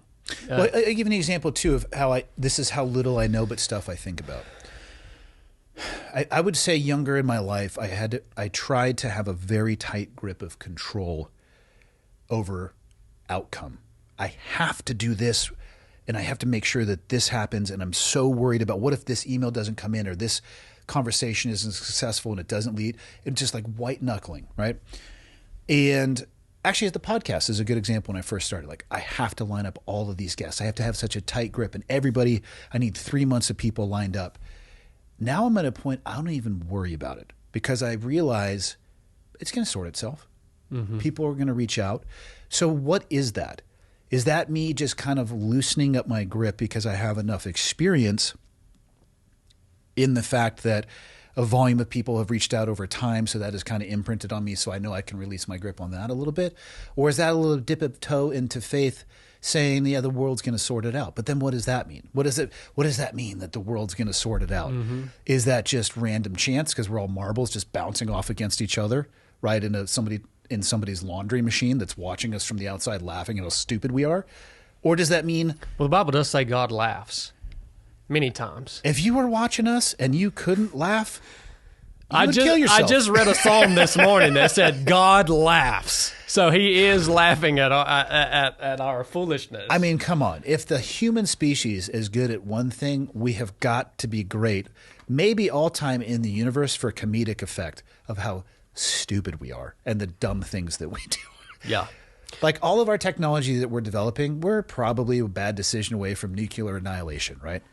Because look at this amazing, we could power cities and all these stuff, and yeah, we could also get really pissed and hit this button and just end it all. We are idiots. So when you read the Bible, it's been some years since I have. But, okay, well, when you have read it, what did you take away from it? Like, what did you see the message as? Kind of the framework that I described for you. You know, if you look at it, detaching, like, let's take the faith out of it, or the religion, but maybe because maybe that term. Let's say you would not know that that the Bible, whatever. You're somebody who ends a UFO, right? An alien comes out, reads the Bible. He doesn't know that it's a religious text. What would somebody get out of that? I would say that framework that I talked about, some lessons to be learned, how to conduct yourself, talk, think, behave, all of those things. It would be a framework. So I recognize the framework in that, and that's why I would say, even for somebody who isn't faithful, that framework is not a bad place to start. Yeah.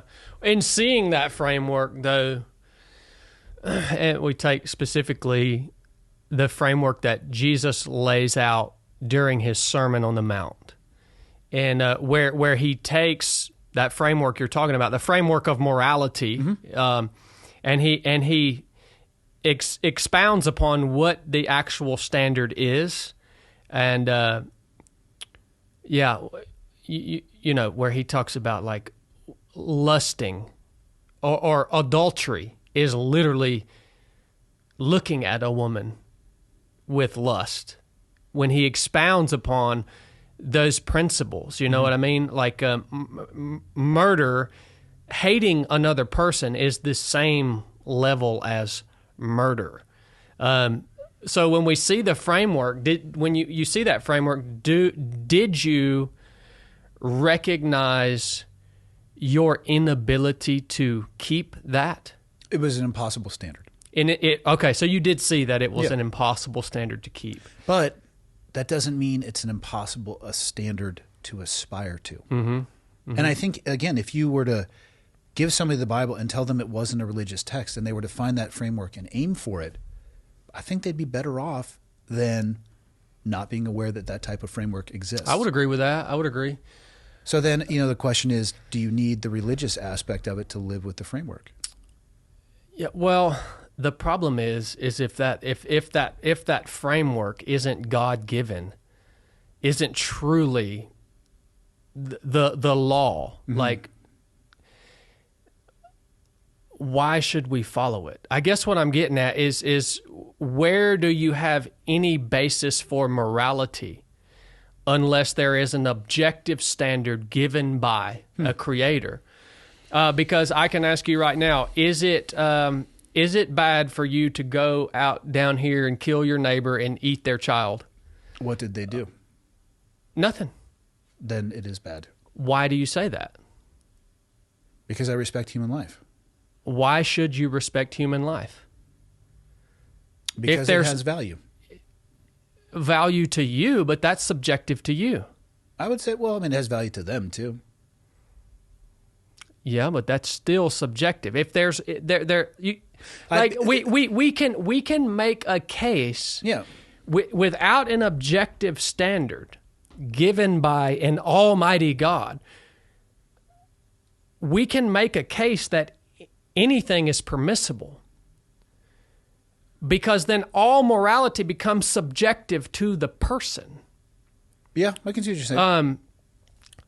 I mean, I'm just talking about like you're saying. Well, you know, we can follow the framework, but if we take the religion out of it, it's still a good. I'm not saying we should. I'm just saying these are the questions I ask myself. It's still a good framework. Well, Yeah. it's a good framework according to whose standard? According to your standard, because you were taught this is what is moral.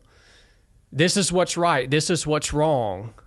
You know. Do you think people have any inherent understanding of what is right or what is wrong, or it's all subjective until they find something like religion? I think that all humans are given what I guess the best word we could use is a conscience. Mm-hmm. So it's parts of that standard written on the human heart.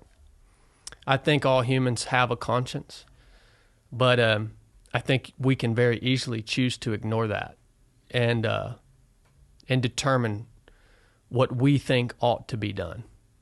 Like, we can ignore that. But the fact that all humans do have a conscience is the reason why we are all, as humanity, going to be held accountable. Because that framework you're talking about there has been written on our heart. So when we choose to ignore it, at that point, we can then be held accountable for ignoring it.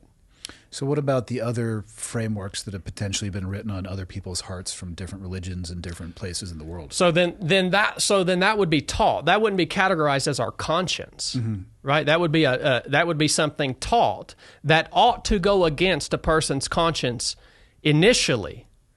But eventually, if we're taught something that goes against our conscience, maybe you're told something. You're told it's okay to murder this person. Let's just use that as a big example. At first, maybe that pricks your heart, but it's permissible in the society that you're in, so you do it, and then eventually the conscience becomes seared, but you still had it in the beginning. So you will be held accountable for going against that conscience, even if it's something that was taught to you. You still are the one who chose to ignore it when it pricked your heart the first time you did it, right? So when you're reading this book, you see that framework. Again, if it's not from God, who's to make a case that it's a good framework or a bad framework? Morality is subjective. Now, did you see anything in there about, I guess, the nature of what that book categorizes as God? I mean, I would say it's, again, been years. What's your view of the God of the Bible? Man, so we're talking probably double-digit years since I read the Bible. So this is looking back in the rearview mirror a long time. I don't know. I mean, what would be the most recognizable? All-knowing, all-powerful, like omnipotent? Holy? Sure, but I mean, what does that mean? Yeah, that's right. Yeah. What does that mean? Yeah. I mean, holy, I guess the best way, and that's one of the things that stands out to me most about the God of the Bible, is that he is holy, which in a sense means that he's transcendent. He's altogether different than we are, in terms of not only the being that he is, but the perfection of who he is. So yeah, it would be perfectness, according to his perfect standard, right? That would make us like his court jesters, because if you had perfectness, you would need to laugh at something. Yeah, he did. He does laugh. I hope so. He does laugh. He's perfect, and that's what the God of the Bible. That's what it describes to us. Like he's he perfectly loves. He's perfectly just. Yeah. He's perfect in his knowledge. And of course, like you said, what is perfect? Well, we can't even comprehend a perfect because it's transcendent. Yeah. Like it's totally transcendent. So Don't get me wrong, Chad. I don't have objections with. No. I'm curious in what you got from reading the book because, this is interesting to me. I'm sure we lost all our listeners by now. That's okay. I doubt it. So, as you read the book, you ought to come to the conclusion, because it's glaringly obvious, that God is a transcendent being who claims to have created all of this. Correct. And he has given us his objective standard for morality, for the way we live our lives. And it ought to then become glaringly obvious that you can't meet that standard. And because God is perfect, he's also perfect in his justice. What does a perfectly just God do with a being who doesn't live up to the standard that he's given? No, you could either punish or forgive. How can you forgive and maintain justice? How can you forgive and maintain justice? Well, if perfection is impossible, I don't know any other way. That's a good answer. Exactly. This is the question. Yeah. If this is the being, he's given us this standard, he's completely holy, and he's also completely perfect in all of his ways to include justice, he cannot forgive us for not living by and up to that objective standard. He shouldn't have made us imperfect then. What if he didn't make us imperfect? Who did then? I thought he made everything. What if he created? Does he have an uncle? If you go back and you read about the genesis of the creation of man, Okay. you will find that man in his genesis had the ability to not sin. Where'd we mess that one up? You know the story, don't you? Yeah, but come on. We can't say that we stole a rib out of Eve and that's it. Okay, now you're getting to it. So man in the beginning had the ability to be perfect. Over a piece of fruit? He had the ability to be perfect. It's not about the fruit. I know, it's about the temptation. It's not even about the temptation. What's it about? Man, you can read the story. The reason that man ate the fruit from this tree that would give him the knowledge that God had, right? It's about man wanting to be like God. But didn't God tell him not to eat the fruit? Yep, exactly. So if you wanted to be like God, you probably should be keto or whatever. It doesn't have fruit. It was just that one fruit.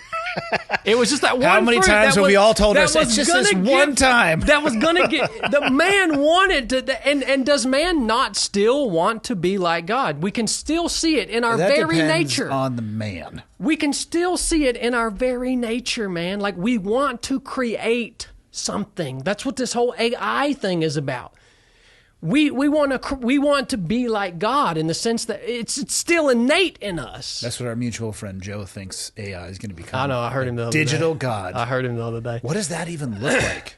You log in and it kind of like tells you what to do, or what does that even look like? Well, hold on. Back to our question, man. So you can read that story. Man had the ability to not sin, right? But he chose to. So he had choice.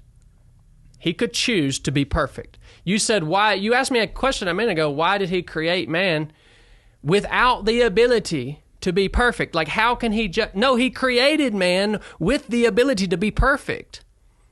But man fell from that by way of his choice. Why are we all being held accountable for Adam's choice? I wasn't there. Dude, I have thought about that so much. Something happened in that moment, and the only thing that I can figure is that the human genome was marred in some way, because it has been now passed down to every human from that very moment. Something was biologically changed about the human. That fruit did something to a man, and it changed us. And now that has been passed down to us since that moment. I mean, I think God should read Extreme Ownership and give a copy to Adam. So you think maybe Adam can take some responsibility for his own behavior. What would you say about God? What would you say about God if he would have created Adam and he would not have given Adam the choice to do what he wanted to do? I have absolutely no idea what I would say about God in that situation. So it's a good thing. Because we are in the in the deep end of the pool that I don't swim in very much. Okay. Back to my question.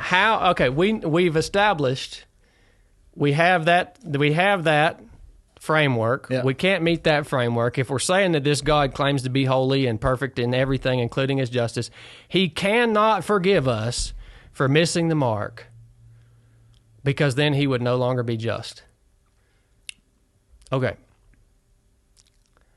Now, what did you read or understand when you read this about this key figure called Jesus?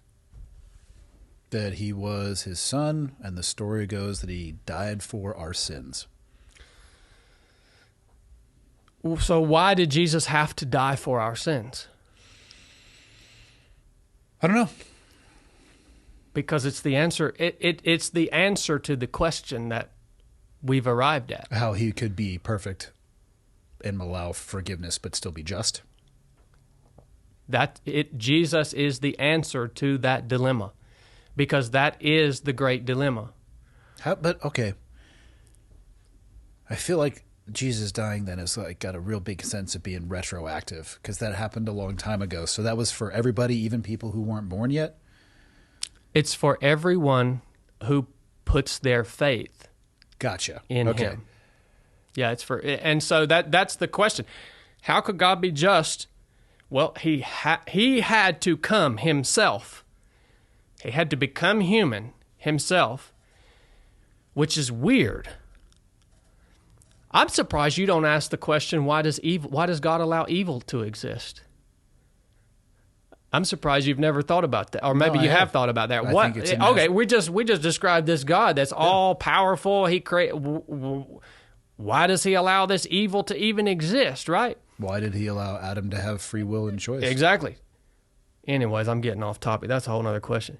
So, no, but I mean, to me, that falls in. I mean, it's if people have choice, they're not always going to make the right choice. You know, people are tempted at different levels. We all come out. Well, we would say man now, being in the fallen state that we're in, every man after Adam actually doesn't have. We lost the ability to not sin. So we don't have the same ability that Adam has, again, because something changed about the human in that moment. So now every single one of us, not a single one of us, have the ability that Adam had. Did he lose it when he bit into the apple? Yes. According to the story. Dumbass. According to the claims. Dumbass. Do you think he even put peanut butter on it? I wonder if any of us would have chosen to stay perfect, though. I wonder, if we would have been in Adam's position. I mean, we're completely being theorizing now. If you could be perfect, would you want to be? Yeah, I mean... Who would you have to laugh at? Because I laugh at myself and the dumb stuff that I do quite a bit. Perfection doesn't exclude laughter. I mean... No, but I mean, if you were perfect and never made a mistake, you would lose the opportunity to laugh at yourself and all the dumb stuff that we do.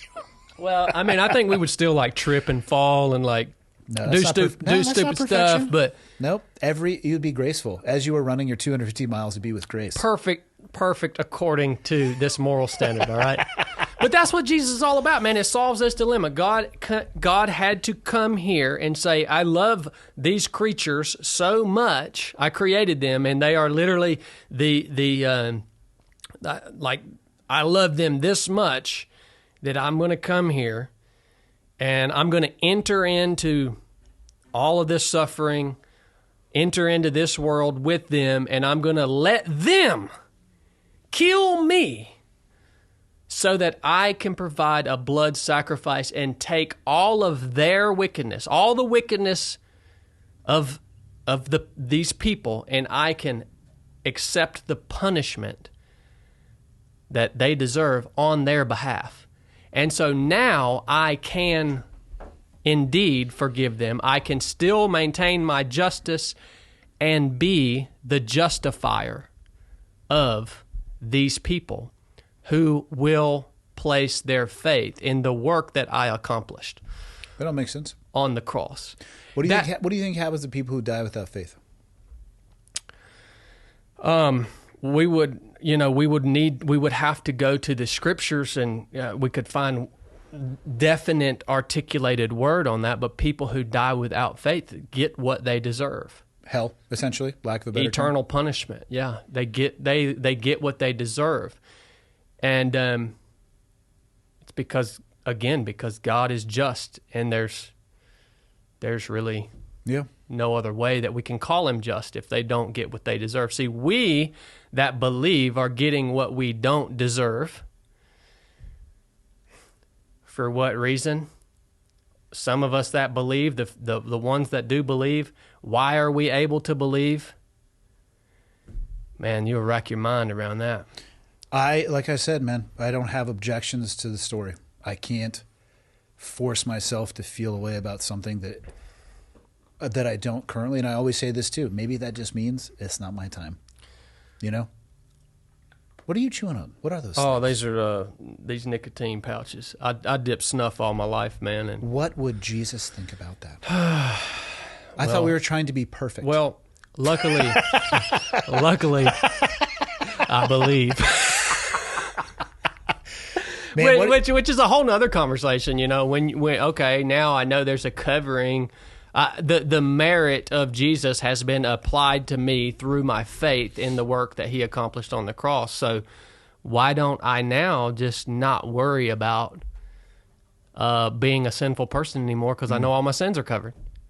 You know, and all of those questions are answered in detail in the scriptures, because the Apostle Paul, he was preaching this message that I'm preaching to you to people back then, and they were asking the same questions. Well, Paul, you're saying if we believe in this, then we're forgiven, we're reconciled back unto God, we've been justified, and the merit of Christ is applied to us. So, heck yeah, man, we can just go about living how we want to live.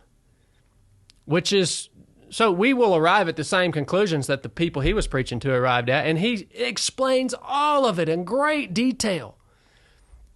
And there's just so much in there, man. There's so much in there. What are your thoughts as somebody who is, and don't get me wrong, I'm very envious of your faith and what it's done for you in your life.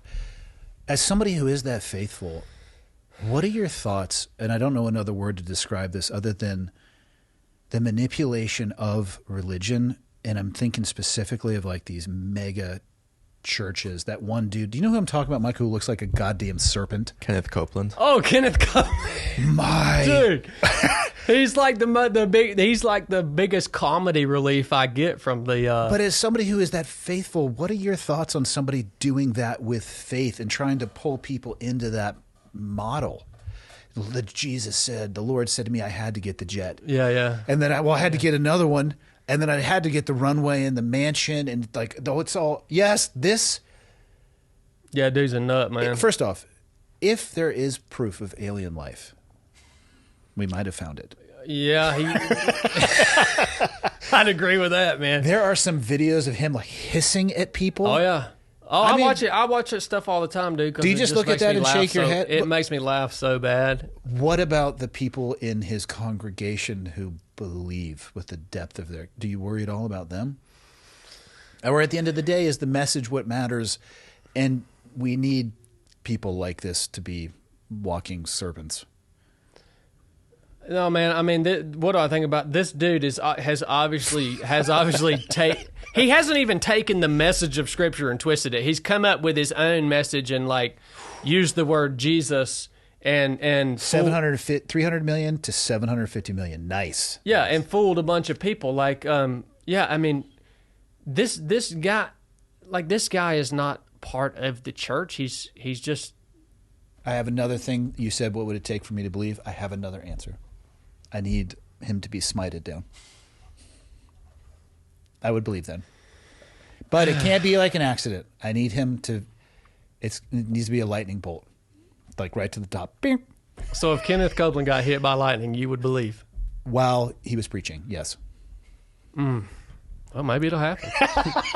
Not saying it couldn't happen. I feel like most of them happen indoors. So we have some like issues with how electricity transfers through, but I feel like I can say that one would definitely get me to the edge and to reconsider. Well, there's I think if you really searched and considered and made it your objective to find evidence for the reality of the God of the Bible and Jesus and all that, I think you would find and evidence see, and belief though are two different things, man. Like I said, oh, you're talking about without you seeing it with your own eyes. I honestly think that might be for me. I might fall into that category, right? Like I don't want to say seeing is believing because that is way broad, but I don't know. Maybe for me, I need something similar to the experience that you described the last time that you were on it. Yeah, I don't know. Yeah, it is nice to when the Lord reveals himself to you that way. But I think the greatest miracle that I have experienced in my life, even above and beyond the experience that I've had, the greatest miracle is how I was changed. Like my heart was changed instantly. Yeah. Like that's the greatest miracle. I've heard that from many people. Yeah, and I think it is. I think it is legitimately the most tangible representation of the reality of the power of faith in Christ. I think the most tangible thing that we get to see is when we know people in our lives that all of a sudden are able to believe that the God of the Bible is who he says he is, Jesus is who he says he is. They put their faith in that, and it changes everything about who they are. Like, I think that's the greatest evidence that we get to witness. I've certainly seen it have that impact on quite a few people, for sure. Yeah. Yeah. I just... I don't know. I can speak for my own because I don't know anything else that could have or would have. I can't fathom anything that could have or would have changed me that way, that quick, you know. And so you can see that in other people. Like you said, you've seen it. Yeah. But when it happens to you, it's something that you really cling to. I can imagine. It's something that you really cling to because even us who believe, like you talk about the great faith that I have, like, dude, I still have times of unbelief. I still have things that I really struggle with. Like, how could you not? I think about this sometimes. How crazy is it? Like, oh, no, we'll just use the word foolish. How foolish is it that I believe that book right there is the literal words of God? Depends on if you're right or wrong at the end of the day. But that's crazy, man. Like, I think about that with my logical mind. A lot of times, I'm like, it's crazy, man, that I... Well, I mean, I think sometimes there's a gap between faith and logic, though. And that's the gap I think people struggle to cross. Yeah. But yeah, I still have times of unbelief too. But that is one thing that I cling to when I am struggling with unbelief. And I pray and I ask my Father to help me in my unbelief when I am struggling with things. But the one thing I can always go back and cling to is that greatest miracle that I ever experienced when the Lord essentially changed me, made me spiritually alive, and has preserved me, like kept me on that path and sanctified me and strengthened me and taught me and from that day till now. Do you find when you're doing the endurance stuff that you do that your faith helps you with that, or do you feel more connection to faith or less, or you don't even think about it, like when you're in the trenches? Completely unconnected. Really? Yeah. Well, I mean, people ask me that quite often. When I'm out running a long race, or we went to the Yukon and did the Yukon 1000. Me and one of my buddies that I went through buds with, who's paralyzed now from the waist down, actually from skydiving.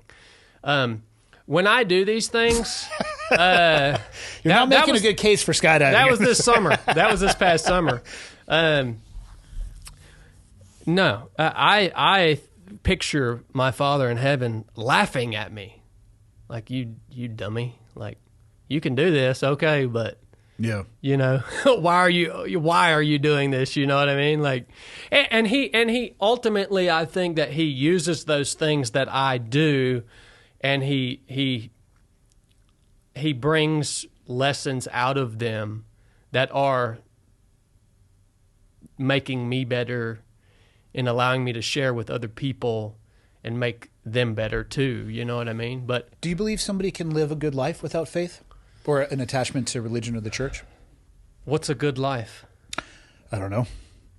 They would feel fulfilled that they can be a moral person or a good person. And again, I don't know what the definition would be because it would depend. That's the problem. Subjective. Yeah. That's the problem. Yeah. I hate to keep that's one of the, I think that's one of the biggest things that we have to be able to explain is how do we make a case for anyone's actions to be good or bad without an objective standard. That's a good argument. And we can see that, we take our own nation, for example, as we begin to become more and more like secular, as we abandon, faith in God. And do you think that's happening, or is there data and stats that show that that's happening? So I think it has been happening, but I think now it's like it's really weird. Right now, it's cool to be a Christian. Since especially the thing with Charlie Kirk. Yeah, man, that was terrible, man. But like. I had a few people reach out to me directly and say they went to church for the first time in years after that. Yeah, I think it's got to the point now that people are starting to see the results of abandoning that standard as an objective standard that we are held accountable to by our Creator. And they are beginning to see, like, okay, well, if we keep doing that, then this is what happens. Because the logical conclusion is the whole idea of morality is subjective at that point. And everything just goes haywire. Do you think that Charlie Kirk kid actually got on the roof and acted alone? Because there was some controversial internet content around that bad boy. These people are losing their mind, man. Like this freaking, who is this lady, Candace Owens? I have only followed it peripherally, and honestly, they are losing their mind, dude. I've seen more of Charlie Kirk's content since he passed. Yeah. I didn't engage with it, or maybe didn't see it in my feed much, so I only kind of peripherally know who Candace is and that they had a connection, but she is... I never knew who she was until all this happened, and all of a sudden she started popping up on my Instagram. She's got a flamethrower out.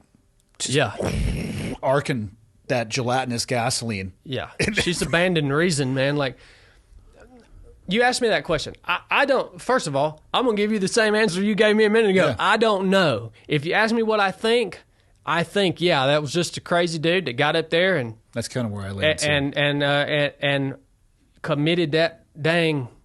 What do you even call it? It was an assassination. Yeah, an assassination. Like, I love the people who said, I can't believe how good a shot he was because he hit him in the neck. And I'm like, guys. He wasn't aiming for the neck. No, he was not aiming for the neck. No.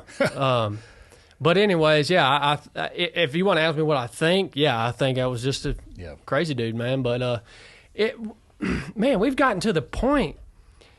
There's a whole mess of people out here that think everything is a conspiracy and nothing's real.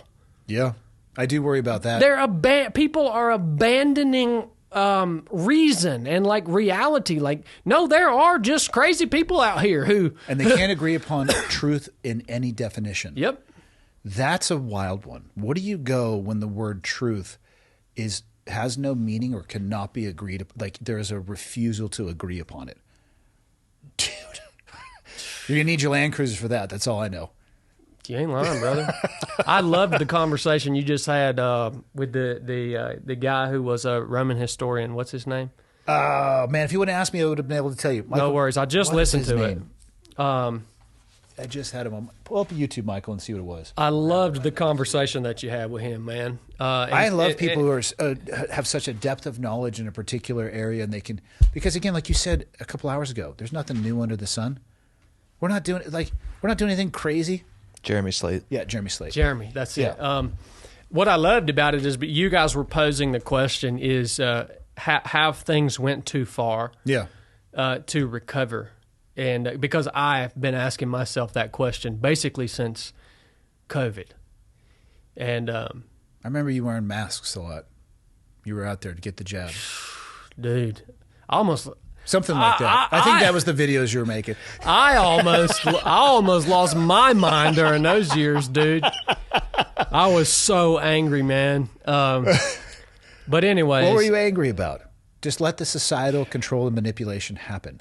Those were some wild years, man. I never thought I would live through something like that. Do you think they'd be able to pull it off again? So people will look at COVID as a conspiracy too, and I've thought a lot about this one. Not that I believe conspiracies exist, but I wouldn't put myself into the category of a conspiracy theorist. There are certainly people that conspire.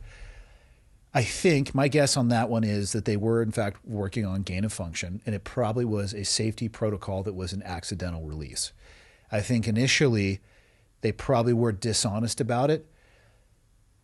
But I think I want to believe that most people are good and they're trying to do the right thing. Their messaging was just horrible. And instead of saying they didn't know, they said this is the only way. And they led it down this path that almost started to become like societal control to a degree I've never seen in my lifetime. Yeah, man. And then you'll see people say, well, that was the test. Like, yeah, but they failed that test because so many people are upset about what happened that now if there is an actual virus that comes out that has the 25% death rate, people are like, yeah, I remember last time. And then it's like, burp. It's like the boy who cried wolf too many times. Except there's one time he's on a trail and he turns around and he's like, oops, that's a real big wolf. Exactly. Yeah. Do I think they could get away with it again? Yeah, I think they could. Yeah. I don't know. Man, it would be way more iffy. They would you know what I mean? Like they would. I think it would have to look a little different. They couldn't run the exact same play. Stop it. COVID-26 might happen. I don't think they could run the exact same play, but I think they could accomplish the same things if they scare people enough. I think they could. But I think I feel like our government is literally following a template of let's do this to completely erode any remaining trust that people actually have in us. And then when we're done with that, what do you guys think would also be great to erode trust? Because we'll do that too. Yeah, and a part of the question is all of this happening according to a master plan of like these all powerful lizard people who want to control the. They meet in Monaco. That's the thing, man. Everybody thinks everything's a conspiracy. Humans are dumb, dude. I mean. In some ways, they're smart. I know Joe Rogan would argue with me on that point, and I think he did on the show. But I don't have a lot of faith in like human ability, and I feel like the things that we do are impressive to us, but they're really not that impressive when we look at what creation is. But or even look in the rearview mirror in our own history of recorded history. Yeah. The things that were galactic leaps in technology we look back on now like, you idiots. How could you not have known how to create iron ore, right? We've only been flying around in airplanes for, I think, just over 100 years. Very shortly. That's what I'm saying. Yeah. So who knows what the next technological leap is going to be, but it might look like what we think today is the most revolutionary thing ever. It might make it look like a joke. Here's what I would pose, and what I believe is happening. It's not this master plan that's being led by the human intellect. It's not this master group of evil people who are trying to control the world. I think humanity is being swept along according to the plan of the Almighty God, and I think that we're moving toward the end of the age of man, of human as we know it. Do I need to get some more high-capacity magazines? It won't help you. Okay. It won't help you. What, like a higher strike rating on the plates? Like, what are we talking? What do we need? No, Mob man. level 4? So when Jesus came the first time as a lamb with the express purpose to be slain, when he comes again, he's coming with a sword. He's coming as the judge. He's coming as a king. See, I said I don't have any. I said earlier I have no political allegiance. That's kind of a lie. I do, because I call this Jesus my king. Okay. I'm my allegiance is to his kingdom. That's not an uncommon statement from people of faith. Yeah. So I think humanity is being swept along toward the end of the age. What do you think that would look like if he were to return? I mean, are we talking a person that would actually be rendering judgment? He would rally together those and create an army of those who render judgment based off of his what he said? It tells you exactly what it's going to look like in there. What does he wear for footwear? I don't know if it talks about his feet, but he does have tattoos. What? What type? It tells you what his tattoo Tribals? says right Barbed in there. wire? No, it's written. 60 it's written link? on his thigh. Yeah. Okay, I don't remember this part of the Bible. Are we talking one man rendering justice? I mean, what does this look like? I wish we could pull it up and read it right here. He returns on a Michael white can pull horse. up whatever you want to. It's in what is it? Revelation. Look at what AI says. Our digital God says it's unlikely that Jesus has tattoos. Version of Jesus with a name written on his thigh. All right, so pull up Revelation 19. Just pull up the whole chapter. That's also not how you spell tattoos, Michael, but I'll let that go. 19. All right, we'll pull it up. Oh, pull it up into King James, man. Oh, okay. Pull it up into King James. All right, we're about to see. All right, scroll down. We're about to see what this looks like. All right, here it is, verse 11. Here's what it's going to look like, Andy. Okay. And I Is this to be taken literally? Yes. Okay. And I saw heaven open. Where is that going to happen? The heavens. No, but like, is it going to be in Wyoming or where does this happen? It's the whole heavens. On the dark side of the planet when it's nighttime for them too, and on the light side? Oh, yeah. Oh, it's going to be big. He can't come down in every place on the entire Oh, but he globe. can. It actually makes it easier in this case if the earth is flat. The earth isn't flat. And I saw heaven open. I'm sorry you can't understand that with your finite mind, Andy. All right. And behold, a white horse. Yep. And he that sat upon him was called Faithful and True. And in righteousness he doth judge and make war. Yeah. All right, so here it is. Here's what it's going to look like. His eyes were as a flame of fire, and on his head were many crowns. And he had a name written that no man knew but he himself. You asked what his clothes... Well, I don't know if it gives us his footwear. Here's his clothes. Better think it through. He was clothed with a vesture that was dipped in blood, and his name was called the Word of God. Now, how do we know this is Jesus? Because John tells us about this in the very beginning. Jesus is the Word of God. And the armies which were in heaven followed him. So he's bringing his own peeps. I'm going to be riding with him, boy. No, you're not. You'd have to be dead then. Oh, I'll be dead before this happens, I'm sure. I don't know, because a lot of people keep saying this is supposed to be happening on a very specific date. And I'm going to be honest with you, they haven't been very accurate so far. It's because no man knows. Yeah, Why do they claim that they know then? Because that's how you make money, man. Oh, that's true. I didn't actually submit the $120. Do you realize how much money I could make if I came out tomorrow on a truck talk and I say I got this divine revelation from God and I know when He's returning? Probably give me a lot. $100. I'm going to share that. I could become a millionaire overnight. Probably. Seriously. Okay. Let's get some more context here. Armies in heaven are following Him upon white horses, clothed in fine linen, white and clean. And out of His mouth, picture this, goes a sharp sword, that with it He should smite the nations, and He shall rule them with a rod of iron, and He treadeth the winepress of the fierceness and wrath of Almighty God. Oh, here's His tattoo. And He has on His vesture and on His thigh a name written, King of Kings and Lord of Lords. Maybe it's not a tattoo, though. Maybe he just got some face paint. That is a good point. I mean, my finite mind can only think that it was the a tattoo. linens thing, it bothers me because he could do like a nice poly-cotton blend, or like the armies could. I think they would be more comfortable than like a table linen. I think it's going to be wool. Yeah. I think it's... But it says linen, so it's like, I feel like they're wearing a Well, we would need to look up... Okay, we would need to look up linen in the original Greek word. Yeah, but that's the problem. They didn't have poly-cotton blend then. They didn't have Exactly. a little bit of... So if it's not going to be four-way stretch is what I'm saying. It's going to be restricted.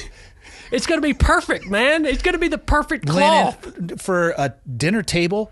No, it's good. Now you need four ways. You wore cries before. You need to have stretch panels. Cloth, you have a little place where you wick.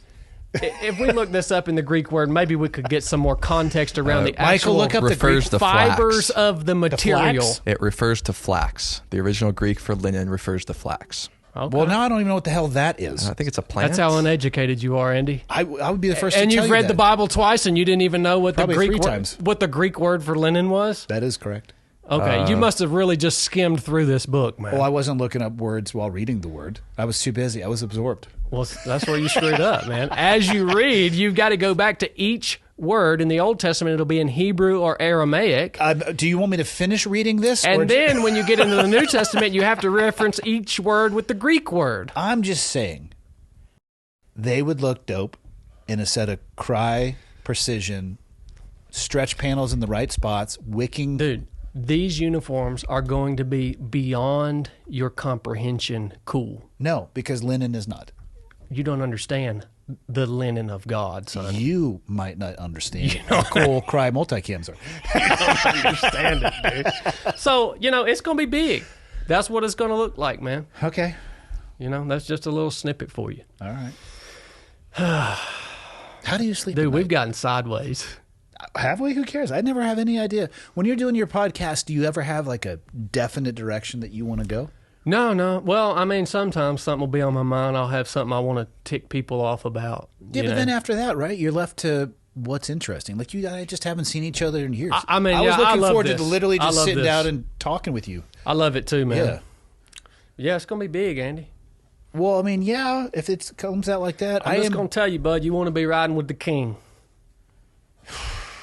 I mean, I'm going to tell you the truth. I'm probably going to remain a heathen like today, which is what he described me as, Michael, to a guy in the coffee shop who I had never met, by the way. He's like, I'm here to save this heathen. And if it doesn't work, I need you to keep chipping away at him. Wow. This is the same guy that I did say. The guy comes up and goes, do I recognize you from the internet? He was not talking to me. And I said, yeah, this is David Goggins. Yeah, you didn't give me my Goggins introduction right off the rip on this podcast. I don't even do intros. I heard you could have at least referenced me as Goggins. I could still add that in early. We could do like a Goggins dynamic Jr. insert. I heard you say one time that you kind of softened, because originally when you first came on, you were talking about you wanted to do a race with him. But I think we were talking about it the way over here. I think we are both in the same spot. Like the SEAL team stuff, I mean, whatever people who are steeped in that community and world might know some of the nuances, but other than that, how can you do anything but support a guy and inspiring millions of people? That's all I've ever said. Yeah, dude. I mean, the whole reason that I hated David Goggins for a while, and I shouldn't use the word hate. Yeah, I didn't hate him. The whole reason was just because I wanted to beat him. That was it. I made hate makes an engine run hot. I made him my enemy in my mind because I wanted to beat him, man. And there's probably in that immature state that I was in, it was probably some jealousy involved in that. And I mean, I've again, like, I'm not scared to tell you how bad I've been. Yeah. And because I'm so thankful to be who I am now. I'm really glad that I'm not judged just on the quality, volume, size, scope, and scale of my mistakes in life. And I do my best to remember that and see that in other people too. Because I tell you what, you don't know what's going on behind somebody's eyes, man. People are dealing with stuff that you would never know. 100%. And it's crazy to think how stupid I was just 3 or 4 years ago that I would think I knew enough about someone to make assumptions about them based off of what I saw of them on the internet. Yeah. That is mind-bogglingly stupid. I would agree. That's how stupid I was 3 or 4 years ago. I don't think that means you're stupid. I think it means you fell for the modern trapping of making a complete decision off of incomplete information. Yep. You're not stupid. That's the intellectual way to we're kind of call somebody stupid. We are fighting tooth and nail against technology that I don't think the human brain is at a place yet that it can fight it off. Yeah, I heard you say that on one of your shows the other day. You said you are hopeful that we will find ways to manage what this technology is doing to us. Well, I don't think we know the long-term results of necessarily what it is. I mean, they I think are showing, and from what and again, I'm a little bit over my skis, but paraphrasing a lot of stuff that I've read, I guess it would be easier to say, I haven't seen a lot of information showing that it is truly enriching people's lives. Yep. But the information that is out there is quite overwhelming, that it can have negative consequences, especially on those human beings that are not fully formed yet. Whether it's influence or access to information that they probably would be better served finding it a more mature time in their life, or maybe with a little bit more guidance as opposed to accidentally stumbling across it. I mean, I had to talk with all three of my kids about, they all watched Charlie Kirk die. Yeah. And it breaks my heart that we live in a world. They weren't looking for it either. But if you exist on those platforms, man. Michael, did you ever end up seeing it? Yeah. Leah did not. Leah's my wife. And she said because she had heard other people talking about it, she actively stayed off of social media because the platforms did try to clean it up, but the velocity with which it was getting shared. So, yeah, like my 17-year-old daughter, she's like, Dad, did you see what happened to Charlie Kirk? And I said, yeah. I said, I don't know how to ask this question to you other than to ask you directly. I said, did you actually see the video of what happened? And if you did, like, how are you doing with that? And she was just like, yeah, I saw it. You know, it was what it was. And what people saw was the assassination of, I mean, he was dead before he got to the vehicle, would be my assessment. Was he medically alive? I had heard that he was, but I've seen that type of bleeding before, not survivable injury. I'm sorry. Like he probably had passed before he got carried into the vehicle. I would hope at least that he didn't suffer, wasn't in pain. But the fact that my daughter would say, yeah, you know, it was what it was, stuff like that's on the internet. Like, no, not everybody ought to be exposed to that level of violence. Nobody should be, man. Like we should be the only people who have a career that is targeted towards the end state of maybe. And actually, for most people who serve, that isn't the end state anyway. But I would like it to be the vast minority of people in these really weird communities that almost nobody wants to do, that have to encounter that and deal with the burden of it. You ought, if you're exposed to that, you ought to intentionally walk into that knowing that this is the job. I remember in Buds. And then like in Buds, they showed us one day. They showed us a bunch of videos of dudes getting their heads cut off in the classroom. I don't know if they did that when you were there or not, but that hadn't happened yet. Okay, because you obviously went through after 9/11. Yeah, okay. I went through in '97. Good night. We watched those videos overseas. Yeah. And then went and loaded magazines. They showed that to us. They showed us a bunch of them in Buds, and like everybody was sitting in the classroom, and the instructors, they were all yelling because guys were trying to turn away and not look at the screen, and guys were getting sick, and we lost probably more people that day after watching those videos than any other day that I can remember. I remember we went straight from there to the chow hall, and I remember classic pairing. Really, I remember standing in line at the chow hall, and guys just start peeling off, and I'm like loads of guys, and I'm like, where are these cats going? Like, we're about to go up in here and eat some chow. Why are they quitting right now? It was because of that video, and it ties to this because depending on what type of person you are, you're going to have a different response to seeing something like that. Yeah. Because when we saw that video, me and the guys that stayed, it made us angry. Yeah. But the majority, I would say, saw that in it like it screwed them up, dude. It should sicken them. Seeing that, and that's what, people who had reached out to me, I had a couple of people reach out to me too that were in the crowd and essentially said, I'm paraphrasing again, combining a couple people's statements. I had always told myself I was going to be the person in that moment that took action. I had always told myself that if I'm ever in a situation like this, I'm going to do something, and I froze. Who am I? It's like, it's easier to talk about than game, than lace up your cleats and get out on the field. Yeah. You know, and my responses to them were legitimately like, listen, this should have an impact on you. You should be feeling these ways. This is normal. If you didn't feel any of this, I would actually have more concern than somebody who reaches out to an unknown person on the internet for some feedback. That's a healthy response. Mm-hmm. I agree, brother. Yeah, you were talking about your screen time and like how this is all impacting you. What is your screen time? Oh, I would have to check average? it. Probably 3 hours a day. Mine is like 3 hours and 40-something minutes a day. Almost 4 hours a day, dude. I mean, fortunately for me, there's nothing more productive I could do with my time because I'm so efficient that I actually need.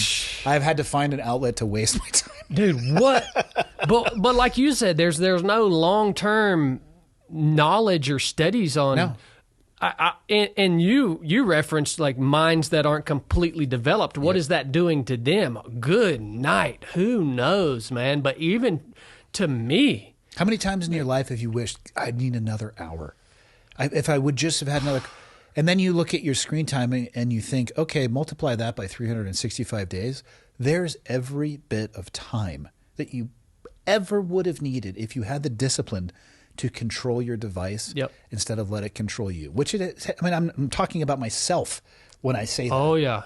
I'm preaching to myself for sure. But you mentioning that on the podcast made me consider exactly that. Like, because I know it's affecting so many aspects of my life. My sleep, my productivity. It's affecting my relationships. It's affecting my business. Like it's affecting all the. And I would say, when I say affect, I mean negatively affecting all these aspects of my life. But it's so powerful that even I have a pretty well-trained mind at this point in terms of discipline, being able to make my flesh do what I want it to do. It's so powerful that I haven't even found a way to curtail it. By design. That's not accidental. That's powerful, man. Yeah. Yeah, it's... You know, because you can tell yourself, well, you know, I need some of this for business, right? This is how I create content, so I post this up there. You know what I mean? I got to have some touch points. You got to be there. That doesn't mean you have to be scrolling reels at 10 o'clock. Exactly, man. Exactly. One does not, or to use the language from the book, doth not have anything to do with the other. It's bad, dude. Yeah. I'm hopeful too that over time. Well, first of all, I need to implement more discipline in my own life, like now. Yeah, same here. I need to do that now. But I am hoping that it becomes kind of the norm for people to understand right off the rip. No, this isn't good. Like we're going. It is necessary to stay off of this thing. You know, and just be on it a reasonable amount of time, because that's not a conversation that's really being had very often right now. Yeah. What else are you into these days, man? You still, obviously you got the 3 of 7, attempted to start a project 4 of 8 just to mess with you. But, so you obviously spend a lot of time doing that, obviously passionate about, your faith. Again, the example of the guy at the coffee shop recognizing you. Because didn't he say, aren't you the guy that talks about Christ? Yeah. Yeah, that's what I'm saying. So amazing, right? It's reaching people. You said you went to work out today. We did talk about this. You have a few distinguishing features that I don't carry, so I can probably hide in the shadows more than you. Yeah, this is, like I said, this is my retirement plan. That's your far recognition signal. Yeah, it's when I shave this thing off, nobody's going to know who on earth I am, dude. But it allows you to connect with people. Do you love the endurance stuff still as much, or when do you think you'll put it down, or will you ever?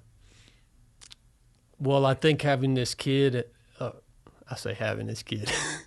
I know what you mean. You know, having a child is, you know, going to impact, hopefully just naturally impact my desires, you know?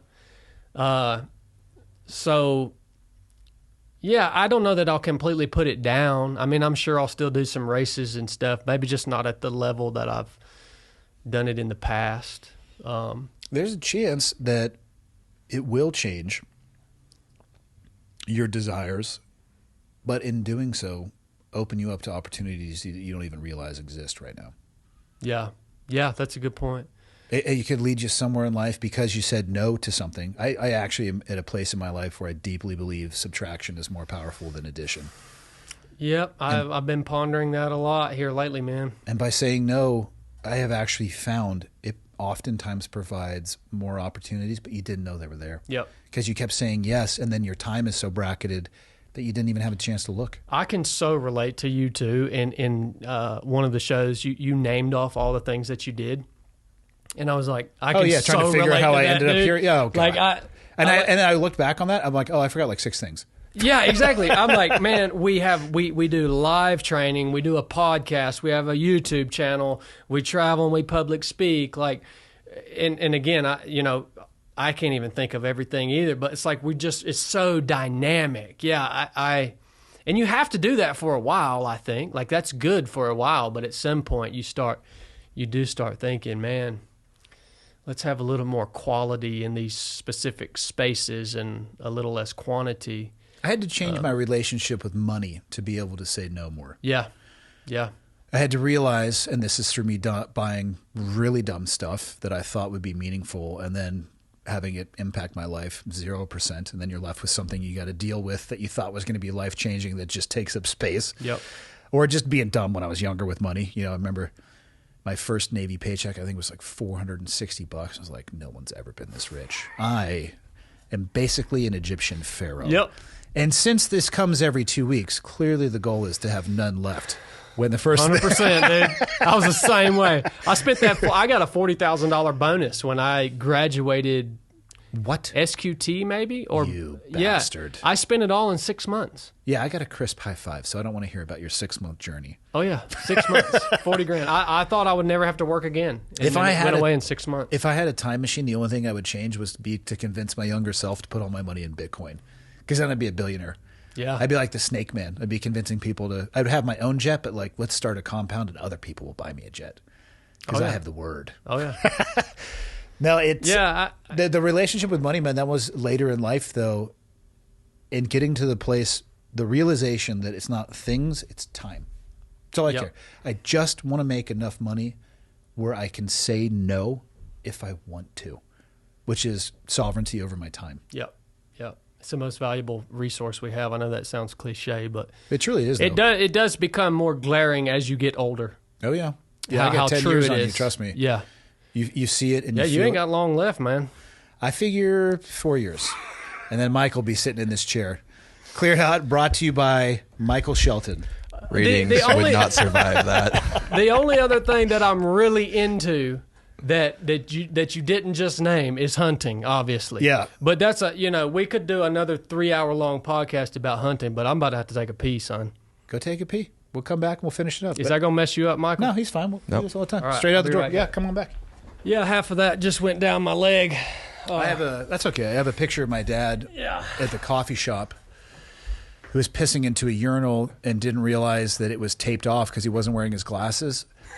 And he said, once I start, I can't stop. So he just continued pissing down his leg. Good night, dude. Walking to the stall next to him and then just walking out of the coffee shop. So I immediately get the manager. I'm like, security footage, immediately snapshot, send it to me. He doesn't even know I have these pictures yet. Let me see if I can find one. He seems so awesome, dude. His Instagram, he was doing like an Instagram live thing for a while. Yeah. And I just had to tune in, man, because it was pretty epic.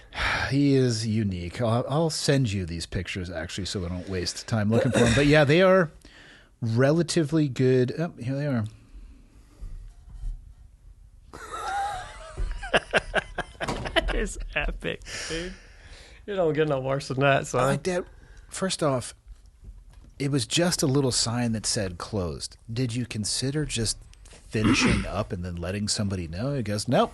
Just turned and started walking. Just Gosh, dog. Age. Man. It's coming for us all, man. Yeah, man. It's coming for us all. What did we not cover? We actually been at it for over 3.5 hours or 2.5 hours. We're Yeah, closing in on 3 yeah. hours. No, I got to kill my first elk this year. That was really exciting. That was the highlight of my majestic? year. Yeah, that was the highlight of my year, man. And down in New Mexico, and just the team element of elk hunting.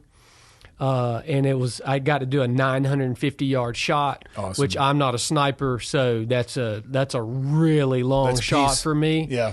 But the guys that I was hunting with, and that hunt was actually gifted to me Awesome. by some wealthy people, and yeah, man, just the team aspect of that type of hunting was so awesome, dude. Were you shocked by how big it was when you finally closed that Oh, distance yeah. and walked up? Yeah, man, just the antlers and the elk that I actually killed had been gut shot a few days before. Oh, no. So he was pretty poor. He had lost a lot of weight because the rut was just getting over, and then he had been gut shot, and so his body was looking really poor. But man, yeah, just his antlers were massive, dude. What'd you do them? I did a European mount. Nice. Yeah, I did. Is it up in the house? I got to go pick it up. Yeah. Or are you going to put it up in the house? Yeah, I'll put it up in the house. Yeah, I'll put it up in the house. And so I got to do that, man. That was just so much fun. I want to make a commitment to doing that at least once a year now. So for Western states, you'll need to educate yourself a little bit on when you have to put your tags in. I signed up for a service that does all that. Because otherwise you'll miss it, and you're like, sweet, maybe the year after this one. Yeah. Because if you miss the input window, you're not going to draw. Yeah, these guys do handle all. You tell them where you want to hunt, when you want to hunt, what gun you want to hunt with, and then they put it all in for you and help you determine what the odds are. And so it's a really great service. That's awesome. So I did that, and then a few weeks after that, I did a bear hunt in a wilderness area up around my house, and I took a good friend of mine and his son out. We killed a nice black bear. They did. That was the goal, was to get them a black bear. Yep. So that was a cool hunt, and then I squirrel hunt like every day, man. So I heard you talking about that on Joe's show, and I was thinking, I don't know how that one's going to go over with the audience. yeah, man. People don't understand it, but if you've never been squirrel hunting, you can't understand it. But The more you talked about it, the more I thought it was going to be great. I just thought people would think, who is this redneck talking about this? oh, I'm squirrel? a redneck, 100%. I don't deny that. But hey, man, if we put a group together, and went out and did a squirrel hunt, we're all gonna have a blast. I Yeah. mean, it's just so much fun. I love it, and I love fooling with the dogs. I love dogs. I know you love dogs I do, too. yeah. They're the best. They are the best. Yeah. So yeah, that's about it, man. Just just working and hunting and staying in shape. That's my life. So Have you thought about names?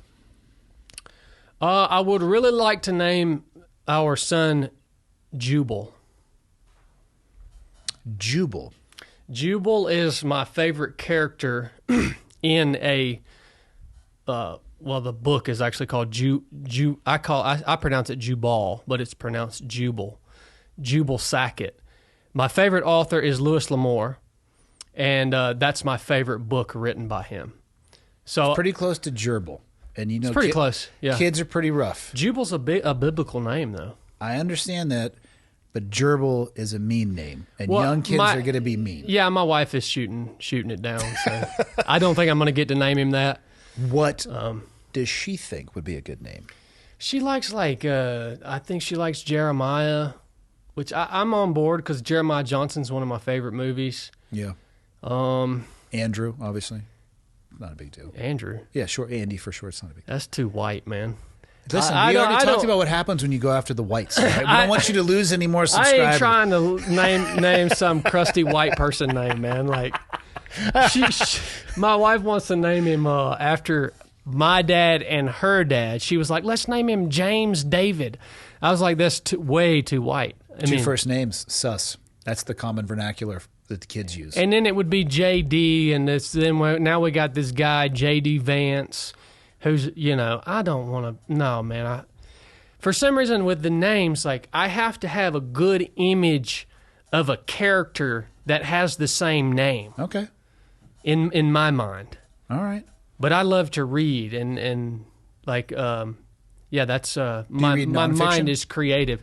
Every day. Do you read? Oh, I read fiction every day. I read scripture every day. I read other books about scripture every day. That consumes most of my nonfiction. Yeah. Is stuff like that. But you do get into the fiction world as well? Oh yeah. I mean, every day I read. Like I say, I love Louis L'Amour. Most of the time, he's written hundreds of novels. Yeah. They're all kind of the same storyline. It's all like Western, Yeah, for sure. type stuff. So, but yeah, that's like, I don't watch TV. Reading opens my mind up to this whole world, and I'm playing it out in my head like I'm watching a movie. In between that 3.4 hours on your phone. Yeah. Yeah, I know, man. I know. I mean, how much better would I know Scripture if I spent 3.4 hours a day reading Scripture? How much more could I dial in the systems on my business? How much more could I work on a workout routine? Or you can just go on forever. Yeah, irrecoverable time suck. It's a time. 100%. Those phones are time vampires, man. The difference is that we hook ourselves up to it. It's not like something that surprises us. It's like, oh, I can't get it out of my throat. You're like, hold on here, just take my blood. I just need to quit talking about it and just make a commitment to have some more discipline around that in my life. What would you want to get it down to? I mean, let's do a challenge. 1 hour. I think that 1 hour a day would be an extremely generous amount of time. Yeah. For me to do what I actually needed to do on that phone. Let's see if we can get ours down to 1 hour in the month of January for a whole month. New Year's resolution. Dude, I like that. Loser suffers what consequence? Judgment of Christ? What do you think? Well, that's going to happen anyway in your book, so that's not fair. What does the loser have to do? It's going to have to sting. Also, we're going to need to hire a company to verify numbers. If you're leaving it up to me, the loser has to take the winner on a hunt. Not of the winner's choice, of the loser's choice. So it could be for squirrels. It could be for squirrels. It could you live in an area that don't have a lot of squirrels, so I'm thinking... They're all over the place, just so you know. Are they really? Oh, yeah. Well, dude, if you took me on a squirrel hunt, I'll bring the dog.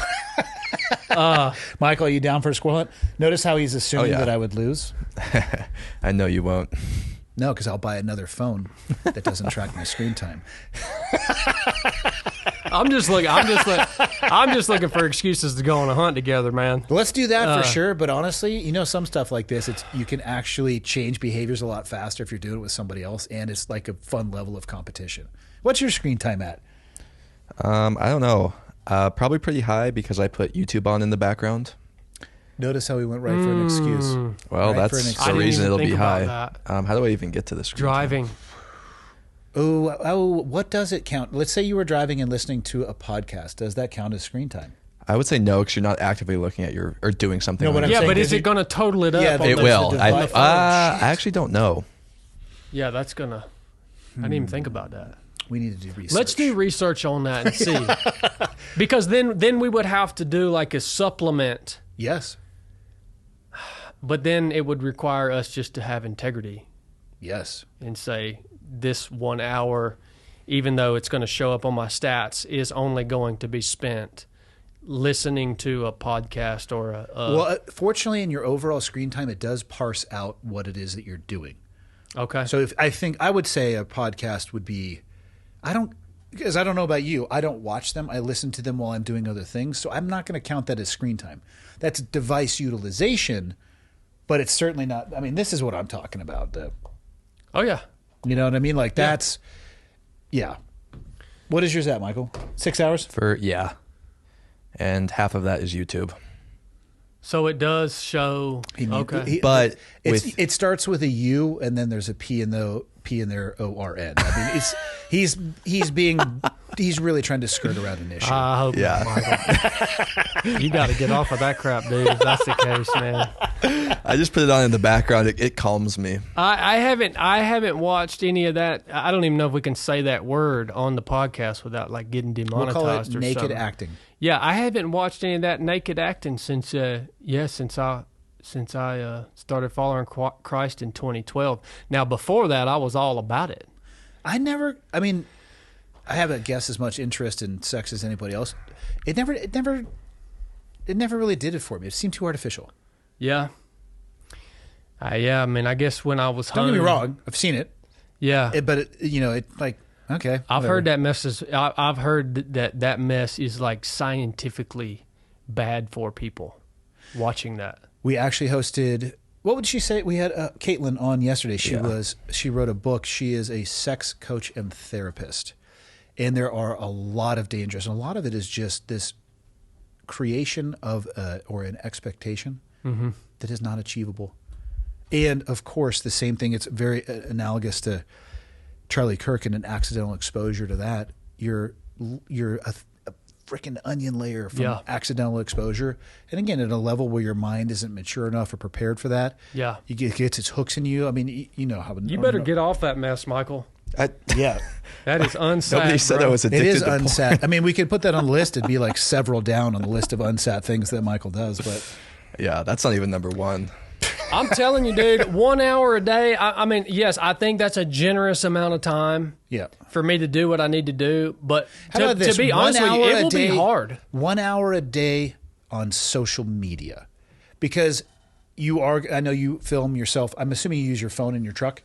Yeah, that's like 5 minutes, Dave. Truck talks are like 5 to 7 minutes. Yeah, but you got to upload them and you got to put them, you know what I mean? So then you might have to go onto your laptop, which it will collect combined screen time, right? So that's a social media platform, but you legitimately are doing that as part of your business. I'm talking about wasted, needless. I think I can fit all of that into 1 hour. I actually think I could, I think too. I can fit all of that into 1 hour, if I'm being honest.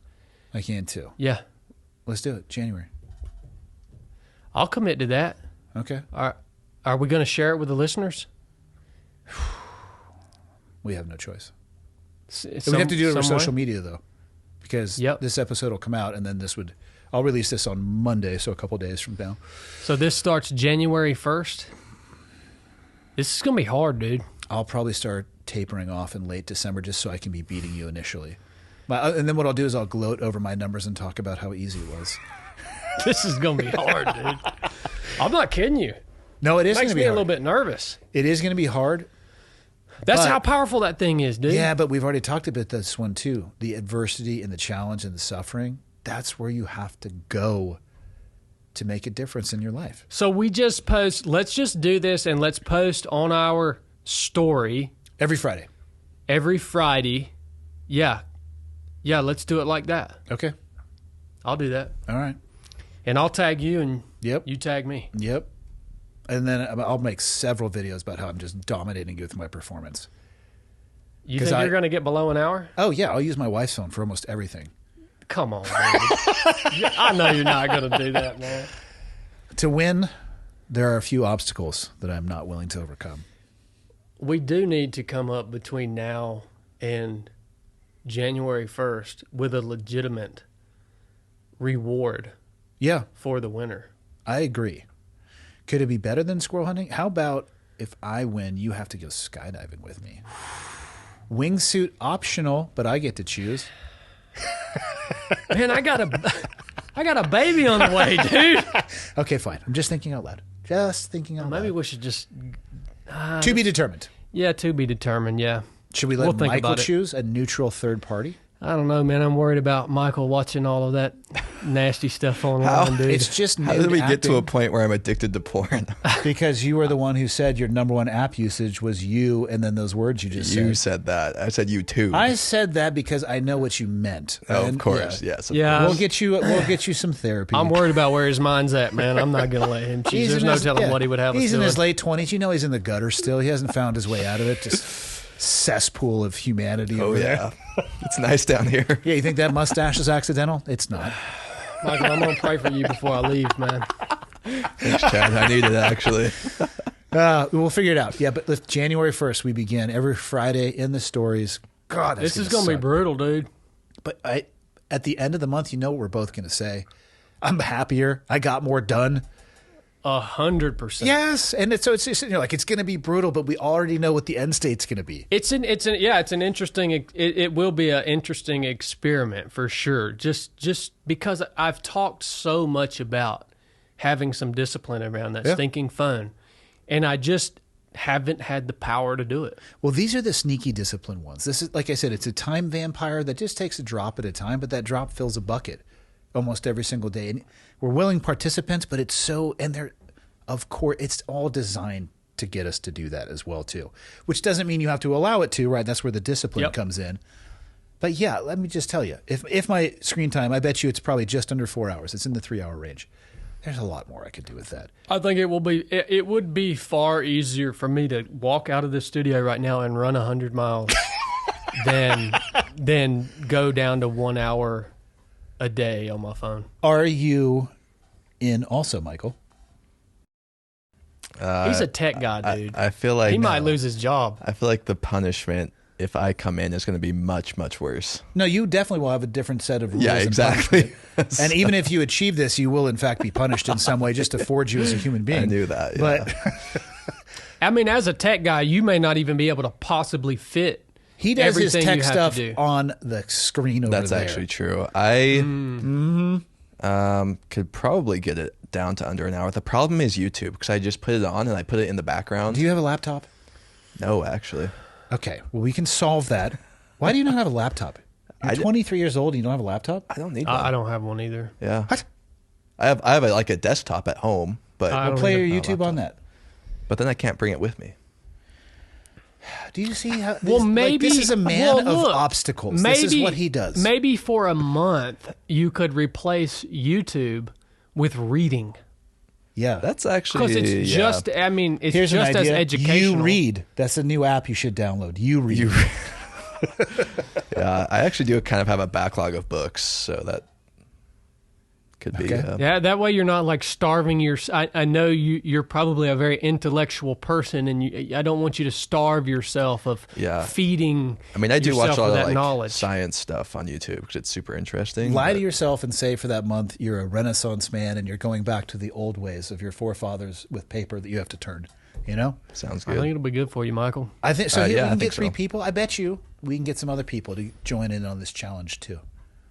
Yeah. Like I said, this I will come hope out so. Monday, so we'll have a couple weeks for people to prep. We're going to need a good name for it. It's a good thing, dude. It's going to be brutal, though. Yeah, Without but a even doubt. as I hope you replace some of that time and read through that Bible again, because you obviously the other times you read through it, you missed the main points that I had to explain to you it earlier. wasn't perfectly written. What's that? It's not perfectly written. Otherwise, I would have. I told you have to go back to the original language, man. Listen, So- that's going to be a lot of screen time. So thanks for making me have to do that later. I actually have a Bible right here that I will give you that has all of the words. The key words are hyperlinked to a dictionary, Hebrew and Greek, original language in the back. I don't think in a book, just for clarity, it's called hyperlinking if it's in the same book. I think that's a digital medium term. It's an appendix. Okay, it's appendicized. Then. That's what I was going to say, too. Yeah. I don't know if that's the correct word, but There it is. So this is my favorite Bible, but I would give this keep to that. I could take a picture of that, or I'll take a picture. I can buy one. you. I don't even know if you can buy this anymore. But What? How could such a This is an old Bible, man. Well, if it was that good, they would probably create a more modern edition. I don't like new Bibles. I mean, there's something about reading the old one. Is the information the same in the new one? Depends. There's a bunch of versions out now that are not meant. They state that they are not meant to be a literal translation of the words. Are they trying to round the edges on the language to get more exposure to people, you think? I don't know. I mean, I don't know if there's any malicious part to it or what, but there are basically 3 translations that are meant to be a literal translation as close as they can get to the original word. And that would be the King James Version translation, the NASB, which is the New American Standard Bible. That's a literal translation. And I think the English Standard Version is the third one. Okay. All right. And so each of those, you can read each of, I actually have one copy of each of those translations. And when I'm looking at a key text that I'm really trying to understand, I'll go through and I'll read how they translated the word from all three versions to try to get as close to the true meaning or essence of that makes sense. the word as I possibly can. And then obviously along with that, going back and reading how the original language was defined. Okay, that makes sense. You think about when we're trying to understand something, what does that mean? It means we're trying to define the words that are used, right? So when you really get into the text and you're really trying to understand what is this trying to tell me, you can get into the weeds word by word by word. Oh, I bet. And there's a lot of richness in that, dude. I teach a Bible class every 3 Tuesdays a month for our Patreon people. And that's how I teach. It might take us 45 minutes to go over 5 verses. And you can read 5 verses in 10 seconds. No, for sure. But we go word by word by word and really just like get the richness of the meaning of what this is trying to tell us. Damn. So get after it. All right. Get after it, Andy. What do you want to close it out with? We're right at 3 hours. No, I just want to close it out with, all jokes aside, I've had fun in this conversation, but all jokes aside, man, I want to thank you for having me out for a second time. Yep. It really does mean something to me, whether you care or not. Like, it means something to me that you would think enough of me as a man that I respect and that I look up to, that you would think enough of me to invite me here and share this time with me. It really does mean a lot to me. Same here. I was looking forward to it ever since we finally agreed upon a date. Like, this was the last episode we recorded this week, and my wife was asking me this morning, she's like, who's it with? I'm like, today's is going to be easy, because it's just sitting down with a friend and just figuring out what the hell is going on in life. I enjoyed it, man. Yeah, Thank you so I did much, too. Andy. Yeah. Thank you for coming out.